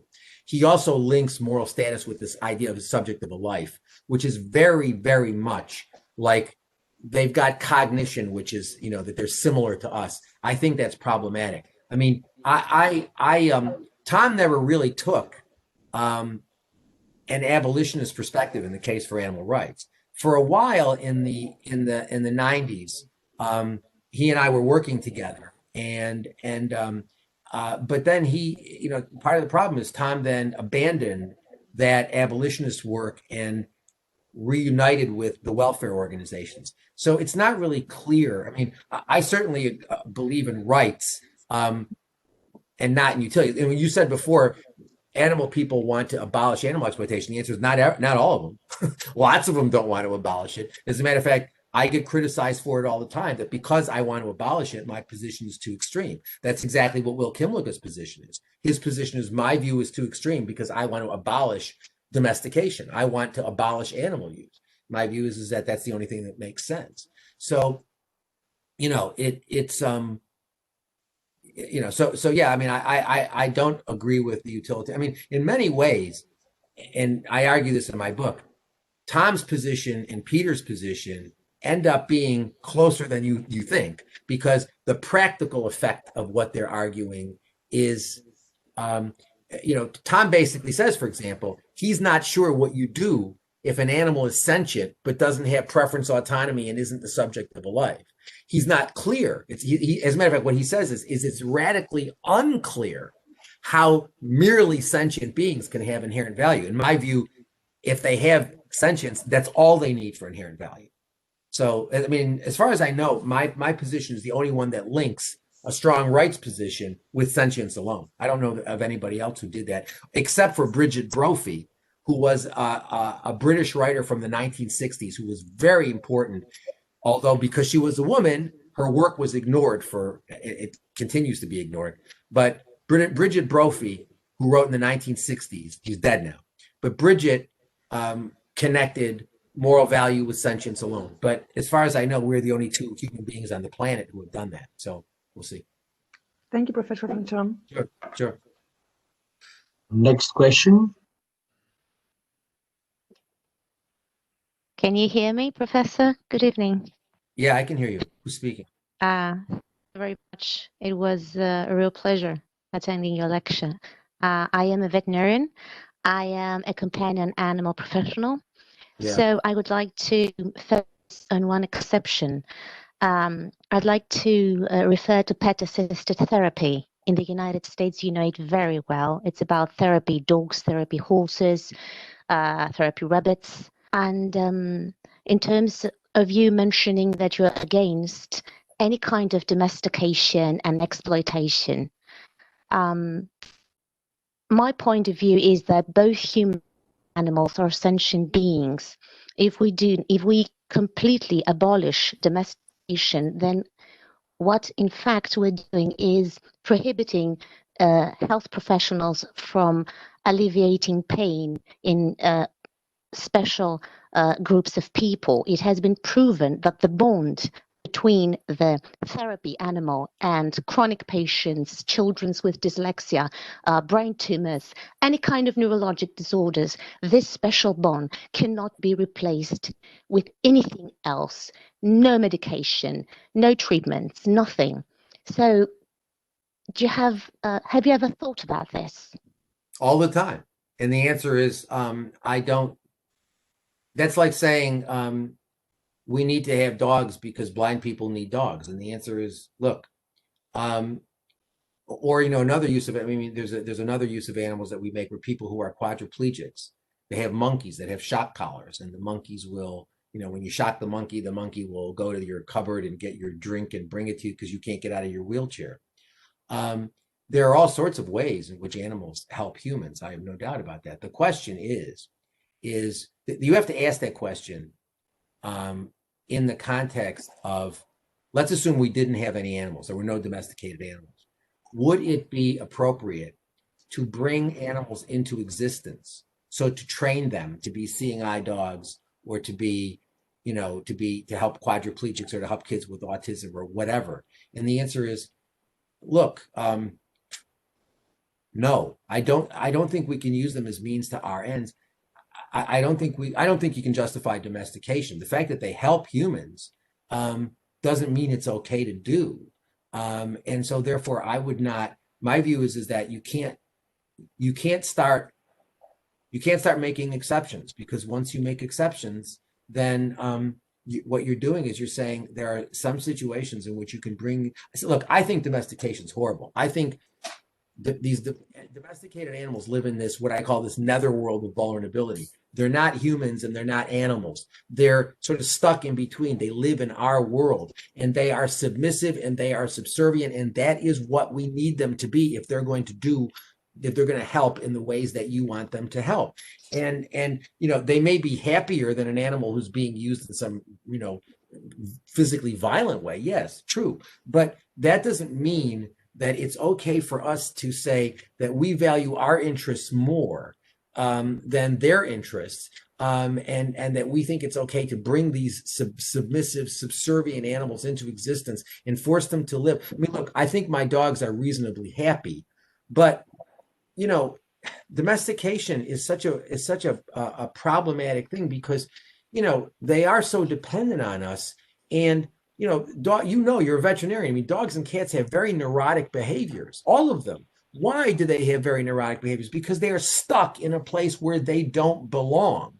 And so I don't think, you know, I mean, I understand, and I'm not dismissing the value. And my next door neighbor actually does pet therapy. We have interesting discussions. So my next door neighbor does this. But I think that, you know, there's a serious question as to whether or not, if you can't justify domestication, then it doesn't become justifiable because there are some uses that are more benign than some other uses, and they have some benefit. I just saw it in the, you know, I can't keep track of these questions. What I said was to Tom Gale Batten, if that's your name. I'm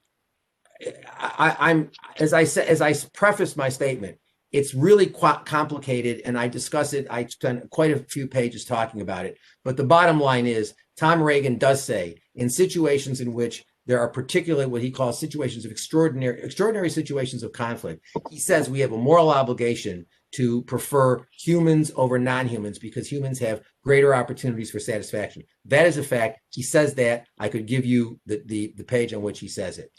He also says that he's radically unclear as to how merely sentient animals can have inherent value. He doesn't rule it out. He says he's radically unclear as to how that can be the case. Those two things are absolutely true. I can give you the pages if you'd like to look at them. And I said that it's complicated. I discuss it in the book, but I wasn't oversimplifying his position with respect to those two positions. I would like to know in what ways that you think they've been oversimplified. Next question. Good evening. Yep. Hi. I have a question. Yep. Hello, Professor. I'm doing my PhD in law at the Aristotle University of Thessaloniki, and my subject is the criminal liability for animals maltreatment. So I've been studying a lot of moral philosophers about the recognition of our obligations towards animals and not about animals, regarding the treatment, the humane treatment, and the recognition of their rights. My question is how this, and in terms of law, how this concept keep up with the anthropocentric character of the law, taking into account that law was made and is made by human for human. How, in terms of law, can we recognize rights towards animals and our obligations towards animals, and not just our obligation about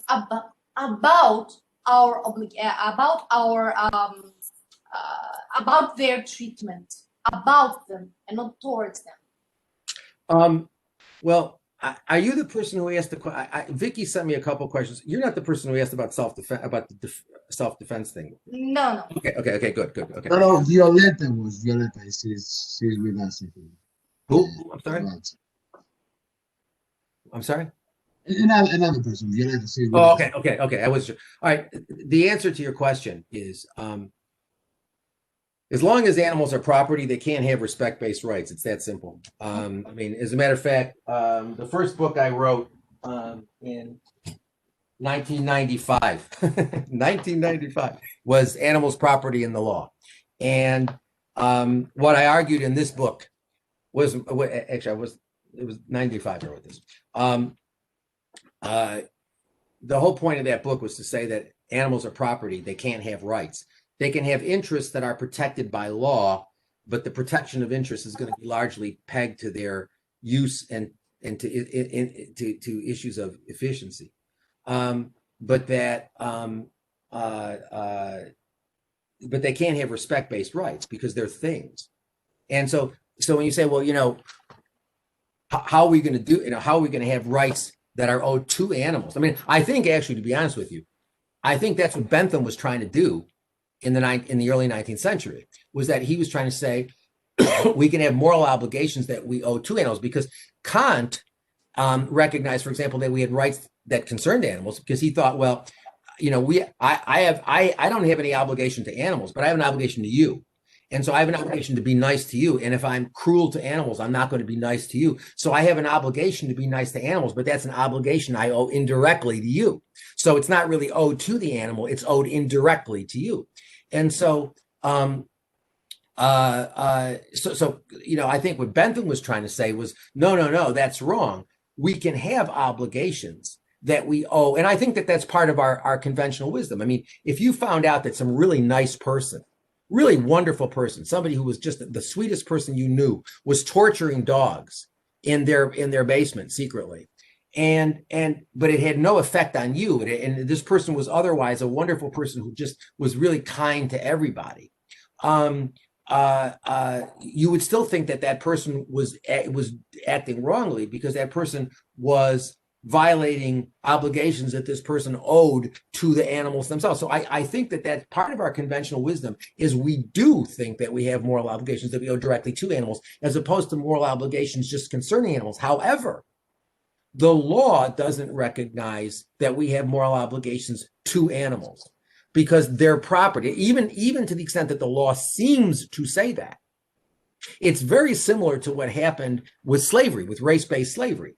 You had laws that looked as though they recognized moral obligations to slaves, but because slaves were property, it didn't really work out that way. And so I think that's the problem. I think that if you're trying to say, well, how are we going to have rights to animals as long as they're property? And the answer is, unless you are thinking about something I haven't thought about, you can't. The answer is, it ain't going to happen. You can't have rights, legal rights to animals, not respect-based rights. You can protect interests in a deontological. Well, you're really not going to protect it in a deontological way. You're going to basically protect it consequentially. The most you're going to have is a sort of a rule utilitarianism, but it's going to be largely based on the efficiency of exploitation. This is a complicated issue. I'm more than happy to, somebody can give you my. Evangelos has got my email address, and he. I love that it's possible. Yeah, I'm more than I do a lot of work with graduate students all over the world who do this sort of stuff, and I'm happy to talk with you. It's a little bit of a complicated thing. I would suggest that you get a hold of this and my discussion about respect-based rights, because I think that you might disagree with it, which is fine. We could talk about it, but at least you'll understand more where I'm coming from. Thank you very much. Yes. Okay. Violetta, would you like to ask your question? Violetta? Before Violetta asks her question, should I add something to what Gary mentioned about Kant?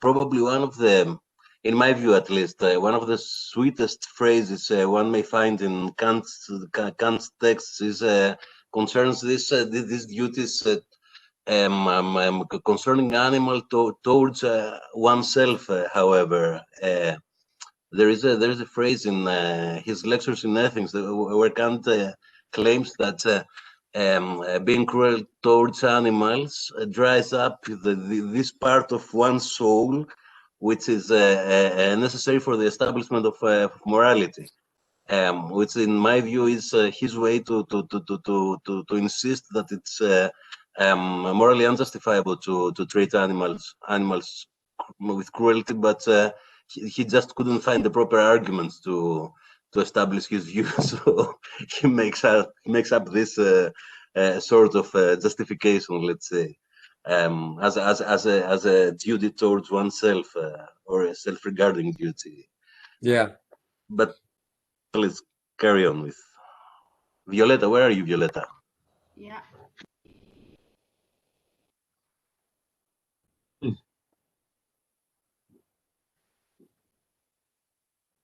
Maybe Panagiotis, you could read Violetta. Can you hear me? Yeah, I can't see you. I have a problem with my microphone. Mr. Francione, my question refers to defense of a third party in criminal law. In a case when a third party might be an animal, And let me give you an example for, especially for people that are not lawyers here to understand what I am talking about. Let's say while I am walking through the park, I witness someone hitting badly his leashed dog, who cannot run away to help himself. And after my few loud stop it, I am finally obliged to use a reasonable force against the abuser in order to prevent the torment of the poor dog, who thanks to me finally survives.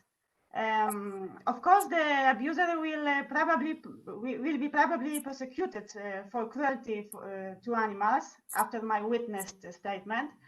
However, the abuser gets injured, and let's say he sues me for the personal injury. Does penal code in your country accept such a defense when a third party is an animal? Provided, of course, that my response was necessary, proportional to the aggressor's threat, the attack was present, and the animal's life was in real danger, etc. The Greek Penal Code defines the act as justifiable when the actor uses such force to defend himself or another from an unjust and present attack directed against them. Unfortunately, I couldn't find any Greek court rule with the interpretation of the another referring to an animal. You must know in Greece, the animals are not persons by law.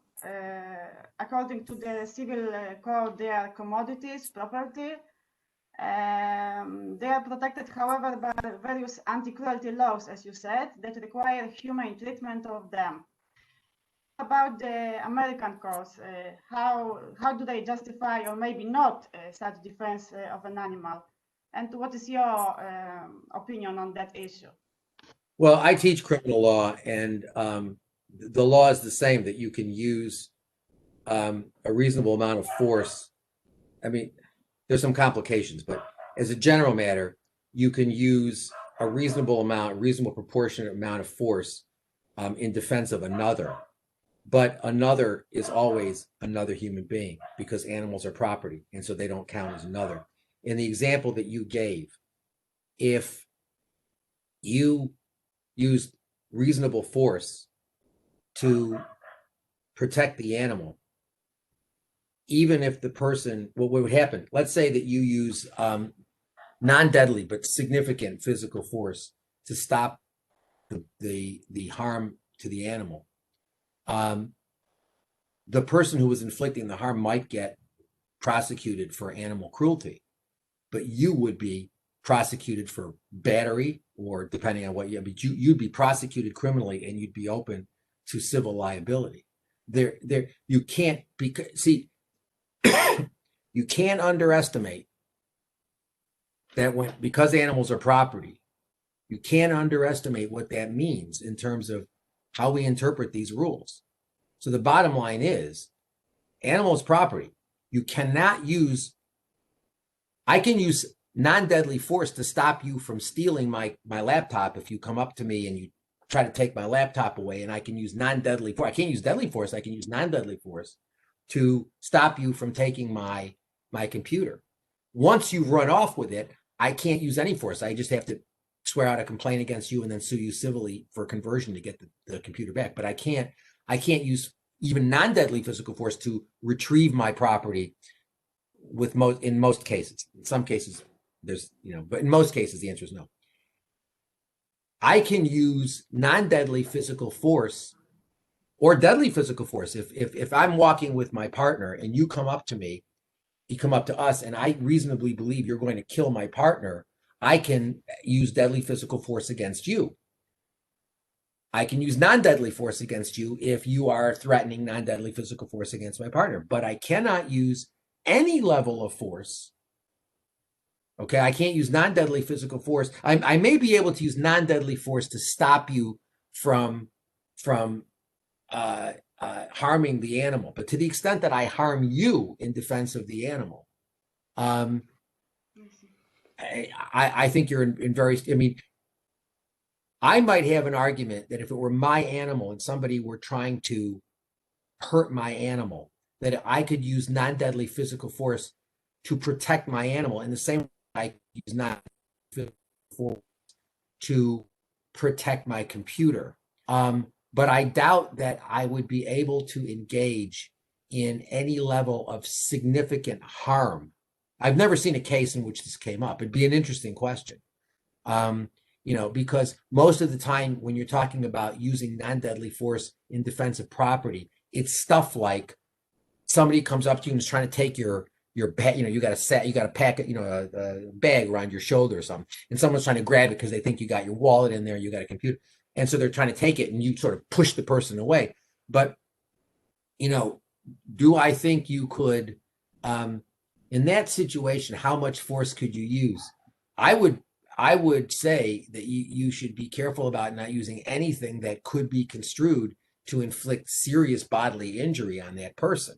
So, you know, pushing somebody away. So if somebody comes up to me and is hitting my dog, can I push the person away? The answer is yes. Yes, sure. But if I had a baseball bat, could I start hitting the person over the head with a baseball bat? I think I might be in serious trouble in a situation like that. So it's an interesting question. I mean, it's an interesting question.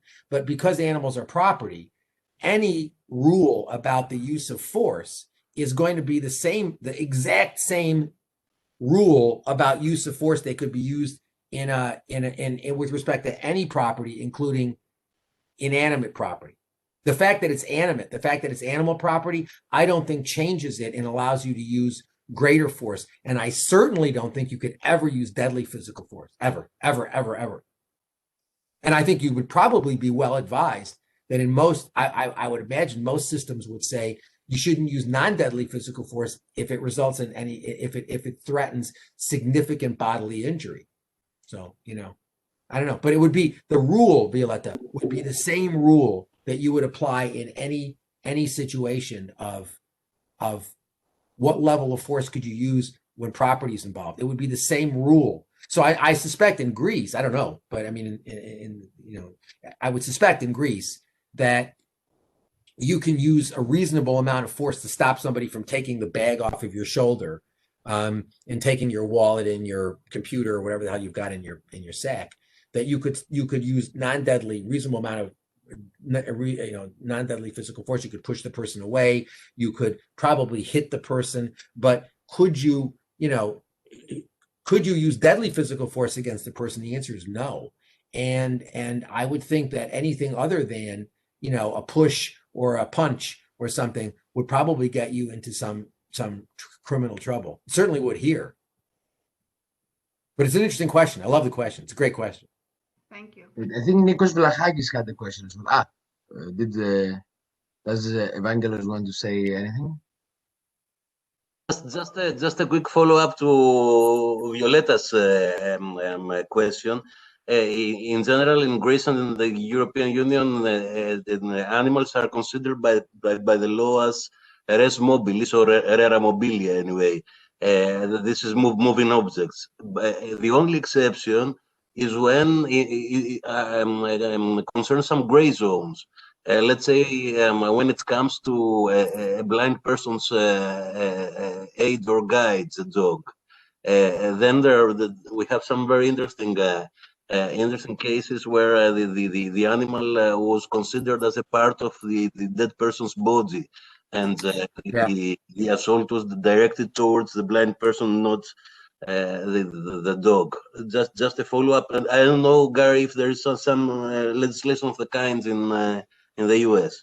That would be a way. If I were representing, you know, there are for criminal battery. If you're an old person and you're walking with a stick, with a cane, or you're disabled, and I kick the cane away while you're holding the cane, that's considered a battery on you because it's considered part of your body. The cane is. So if I were representing somebody, if I would think that you could probably prosecute somebody for battery, even if they didn't touch the actual blind person, but grabbed the dog, that would probably be considered a battery because the dog is a functional extension, but that would only cover that sort of situation. I don't think it would cover most other situations.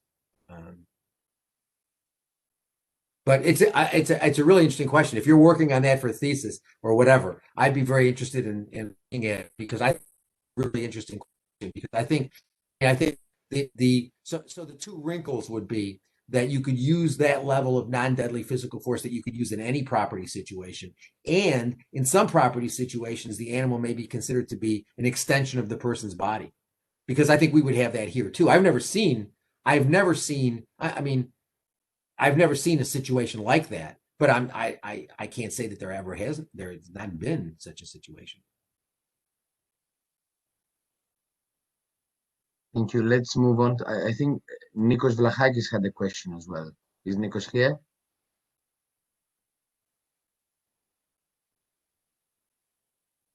And Georgia Diamantopoulou has also asked for a question. So Georgia, please ask. Thank you. So thank you very much, Professor, for your insights.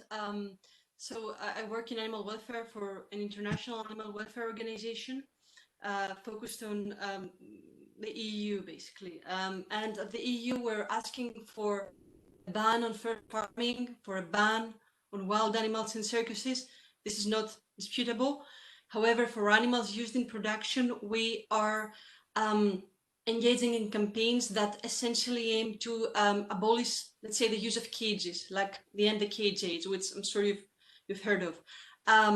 It seems like we have since made amends with the fact that the food industry is just, let's say, too powerful to beat. There are bodies within the institutions, platforms, let's say, working groups that we engage with as an animal welfare organization, wherein the industry also participates. The aim of this platform, which is called the EU Platform for Animal Welfare, is to find common welfare grounds that will be considered when drafting legislation in the future.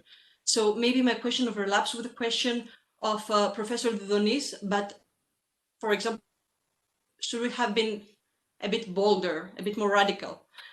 Should our approach, let's say, have been more of, that of the abolitionists, let's say?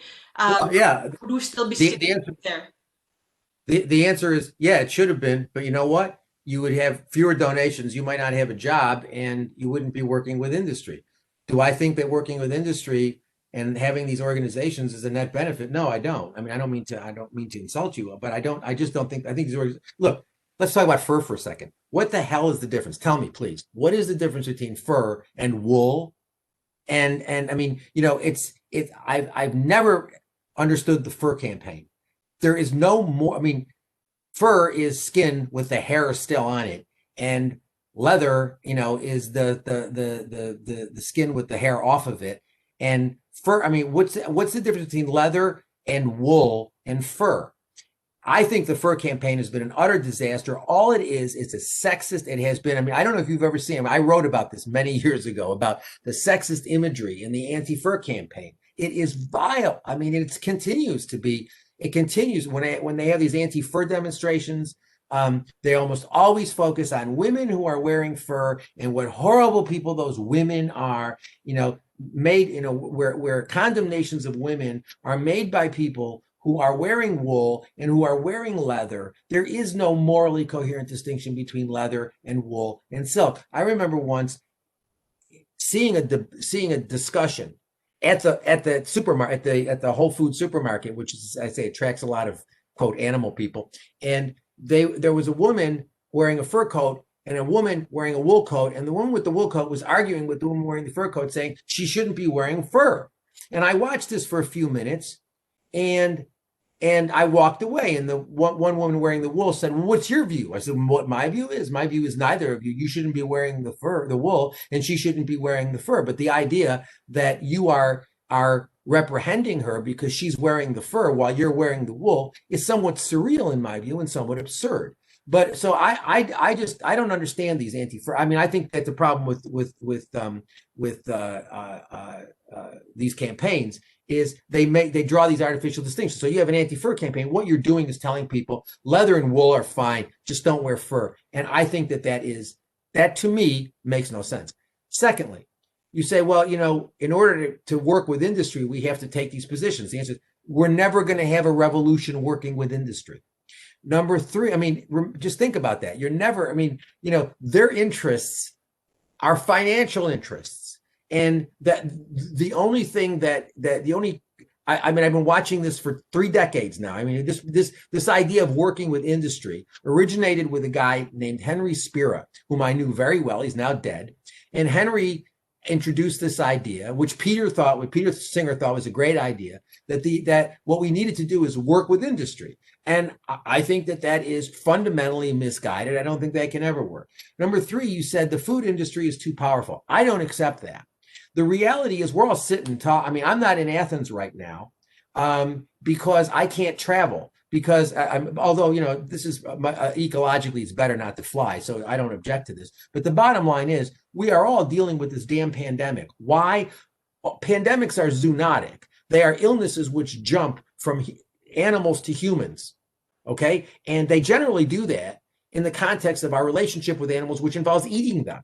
So, our continued eating animals is a complete, utter disaster because you know what? We may get this pandemic under control, although that remains to be seen because there are variations now, and it's not clear whether the vaccine hits all those variations. But let's assume, for argument purposes, that we do get this under control. It's just a matter of time till the next pandemic comes along, and there will be another pandemic. But if you think about it, all these pandemics come from animals. So if we want to continue having these bizarre situations where we all sit in our houses and talk to each other on screens, well, then just, let's just keep eating animals. If we want to deal with global, I have a couple of friends at Oxford, and they're doing terrific work at Oxford on animal consumption and global warming. And the reality is being vegan is the best thing that you can do to reduce your carbon footprint. And it is also the case that if we don't reduce our intake of animal products by 75 to 95%, at least 75 to 95%, which means that because everyone's not going to go completely vegan, we need to have more vegans to make up for the people who aren't going to go 75 to 95%. But the bottom line is we're going to be unable to avert climate catastrophe. Marco Springland's been doing this work at Oxford. It's terrific work. And so, the reality is you can say, well, the food industry is too powerful. I don't accept that. Yes, they are powerful. They're very powerful. They're very powerful. But the reality is we could bring about a change. If all of us who cared about animals said, no, we're not participating in this anymore. If we built a vegan movement, we could change the world. We just decide not to do it because we think it's too hard. So what do? We end up working with industry. And you know what? I've been watching that happen since the 1990s.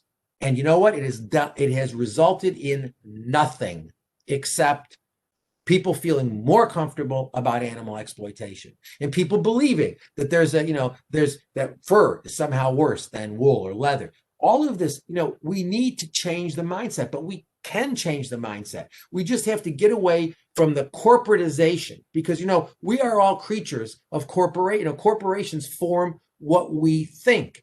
And we have a tendency to think that nonprofit organizations are somehow different and they're not forming our reality. And the answer is no, that's wrong. They may be not-for-profit corporations, but they are corporations and they are in business. What's the name of you don't have to say, but whatever your organization is. Your organization is a business. They have to make money to hire you and the other people that work for that organization. And the only way that works is to keep the thing very broad and not alienate people. Okay, so you basically you never tell people that they need to be vegan in order to fully respect the moral value of animals. They need to be vegan. They're not going to say that because most of the people who work for these organizations aren't vegan. I forget the name of the guy who was the head of you probably know the International Fund for Animal Welfare. What's his name? Mike. Do you know who I'm talking about? IFAW, you're familiar with IFAW. I forget the guy's name, but over the years, I've had exchanges with them about, this idea that they're not even vegan. And so what we're talking about having an animal organization where the people who run the animal organization aren't vegan. What sense does this make?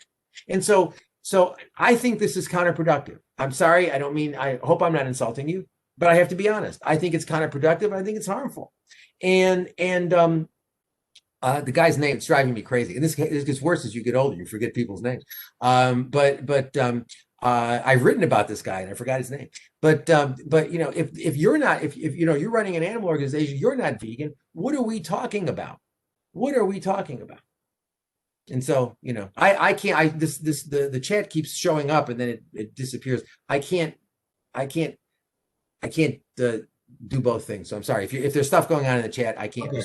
Let's take a last question since it's here 9:30. There, I suppose 2:30 in Newark. You know, Professor Francione, we used to know Newark because of Roth's novels. Now we know it because of you as well. Philip Roth. Sorry, what? Philip Roth was from Newark. Oh yeah, exactly. Now we Yes, have a second good reason to know Newark here in Greece. So one last question.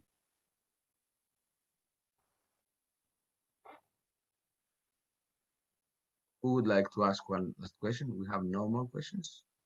Anyone? Hello. Hi. Unfortunately, I'm not in a video conference, but could I ask a question? Sure.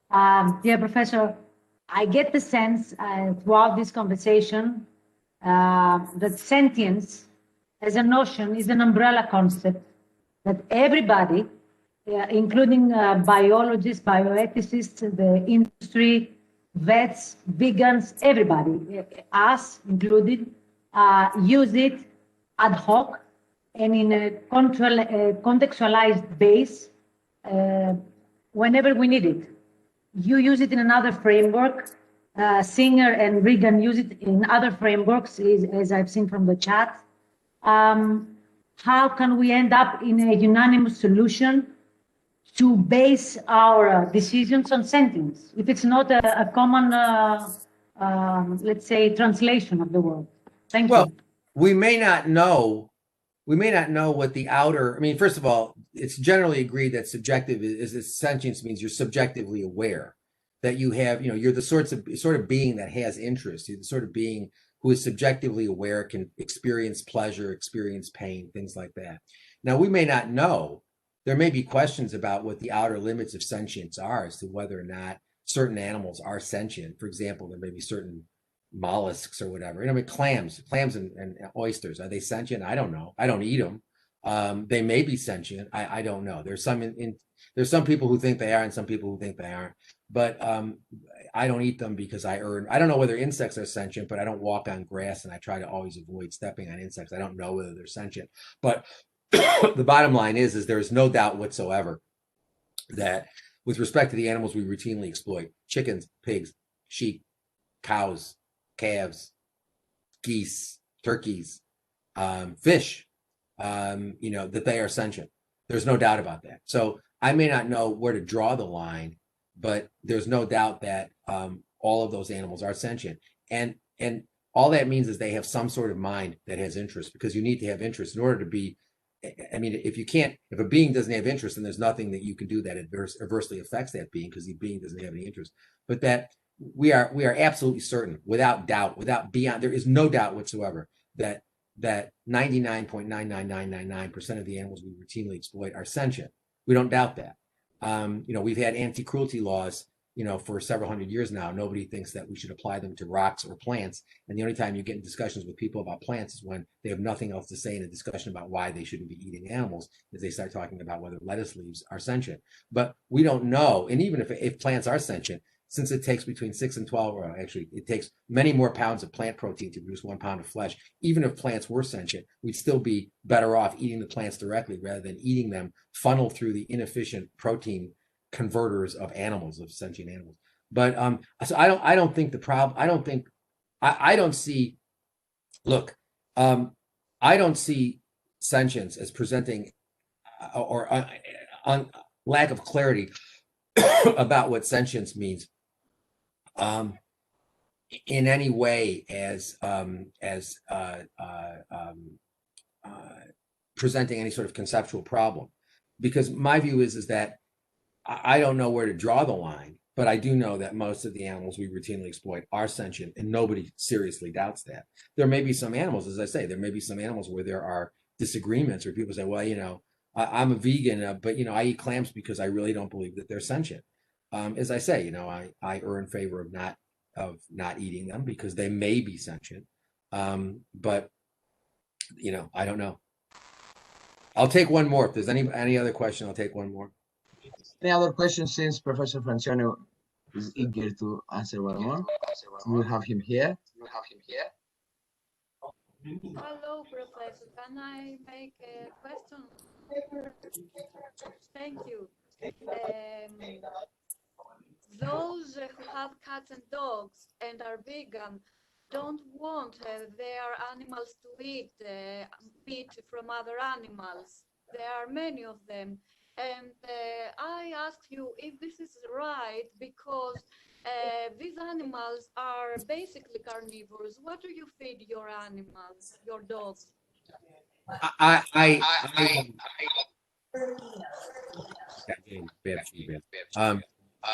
Great question. Could you the rest of you close your microphones, because there's something like some disturbance of the voice. Thank you. That's a great question. Our dogs are all vegans, and have been for decades now. There is no problem with having dogs be vegan, because they're not they're omnivores. They're like us. They're omnivores. They can get nutrition from multiple sources. So it's easy it's easy for dogs to be vegan. And now with cats, it's a little more complicated. Although I don't live with cats. When you have 5 dogs, if you have a cat in the house, you have chaos. You have lots of chaos. And we don't live with cats. But I have lots of friends, including one of my really close friends is a vet, and her cats are all vegans. Now she monitors their pH, or, you know, she monitors them to make sure, because some cats will develop crystals in their urethras. But some cats will develop crystals in their urethras even if they're vegan. So I mean, some cats just develop crystals, but you have to be careful with cats. You know, but also let me say this: cats need the taurine, but you can get vegan taurine, which you can add to food, because in much of the canned food, particularly the cheaper canned food, they add supplemental taurine anyway, because the taurine has been processed out of the food. So they're adding supplemental taurine. You can buy the taurine, the vegan taurine, and you can add it to the food. Now, the interesting question, which I get from time to time, is what do you do in a situation where you try to get the cat to be vegan, and the cat, it's jeopardizing the cat's health? Now, there are some animal people who say, well, you should just kill the cat. Now, I don't agree with that. My view is that we've been domesticating animals. It's our fault. Animals are here because of our lack of moral, you know, because of us, they're in this mess. We cannot, animals make all sorts of moral messes that we can't clear up. And so what I distinguish between justification and excuse.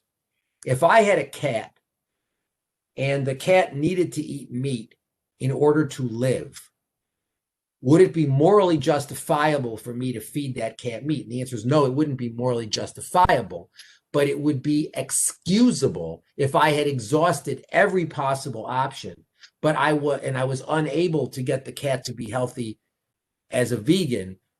It would be excusable, i.e., it's morally wrong, but the wrongness is mitigated, that my culpability is mitigated by the compulsion of the situation. To draw a distinction in a human context, if you and I are on a lifeboat in the middle of the ocean, we're starving. I kill you and I eat you. This sort of thing has actually happened. I kill you and I eat you. It's still murder. It's not morally justifiable what I've done. But one could argue, and indeed it has been argued, that even though that's not morally justifiable, it's morally excusable. It's wrong, but the wrongness of it is mitigated by the culpability, the blameworthiness is mitigated by the compulsion in the situation. And I discussed that in my new book. I've discussed it in other places as well. But I think, look, we're in a moral mess. So if somebody's taking care of a cat, I think it's crazy to tell them you got to kill the cat.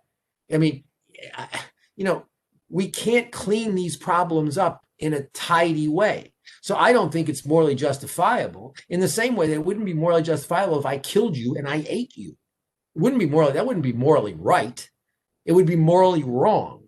But another context in which we use this is in the context in criminal law, the context of duress. Let's assume you and I are walking down the street and somebody walks up to me. You come up, I'm walking with my child down the street. You come up to me and you have a gun. You put a gun to my child's head and you say to me, if you don't go in there and rob that store and give me the money, I'm going to kill your child. And I say, okay, I'll go in and rob the store. And I go in and I rob the store. What I did was wrong because the store owner didn't do anything wrong. I mean, I've done something wrong with respect to the store owner, but I've done it in order to stop you from killing my child. So although what I did was not justifiable, it was excusable because of the compulsion inherent in the situation. And I think that sort of thinking can help us puzzle through the situation of cats. I think, as I say, I have lots of friends who have healthy vegan cats. I've never had a health problem with my dogs with their vegan diet. Never had a problem at all. And so anyway, well, listen, it has been really great being with you. And I really enjoyed it. Thank you so much. So much for this thought-provoking discussion. Yeah. Now I realize, and I want thank you so much, guy. Yeah, Evangelist, thank you for including me. And I'll come back whenever you want me to come back. But think about being vegan. If you think animals matter, we cannot continue. You might be able to justify, or not justify, but you may be excused if you're stuck on a desert island and you're either going to starve to death if you don't eat the rabbit. It may be excusable in the same way that it may be excusable if you're on the desert island, you might eat your sister. You might kill and eat your sister because that's the only way you're going to continue to live. But we don't live on desert islands. You live in Greece. I live in the state. We all have easy access to plant foods. And, Greece has got wonderful vegetable foods. So when you choose to eat animals, what you're doing is you're making a moral choice to participate in the exploitation of these animals. So just think about it. If animals matter, if they matter morally, we cannot justify continuing to use them in the way that we use them. So I ask you all to think, those of you who care about animals, who think animals matter morally, who reject the idea that animals are things, I ask you to think seriously about becoming vegan. And if you have any questions, get my email from Evangelos and make sure you put in the subject line, because I get 3 zillion emails every single day. But just put in the subject line, from Greek class or something which will indicate that you're from here. You're from this class, and then I'll try to respond to you. But be patient with me because I get flooded with stuff. It's crazy.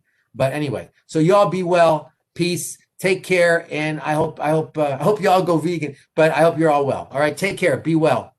Gary, you'll have the opportunity to convince more people to go vegan. In the case you agree to participate in a discussion with Professor Doudonis and maybe me, that will be published in Conatus. You'll get an official invitation, of course, concerning this. Yeah, sure. Let's debate it, man. Let's debate it. Right? Let's debate it. Thank you so much for being with us tonight. Peace. Bye. Be well, everybody. Bye. Take care. Stay safe. Bye. Yeah, you too. Bye. Bye.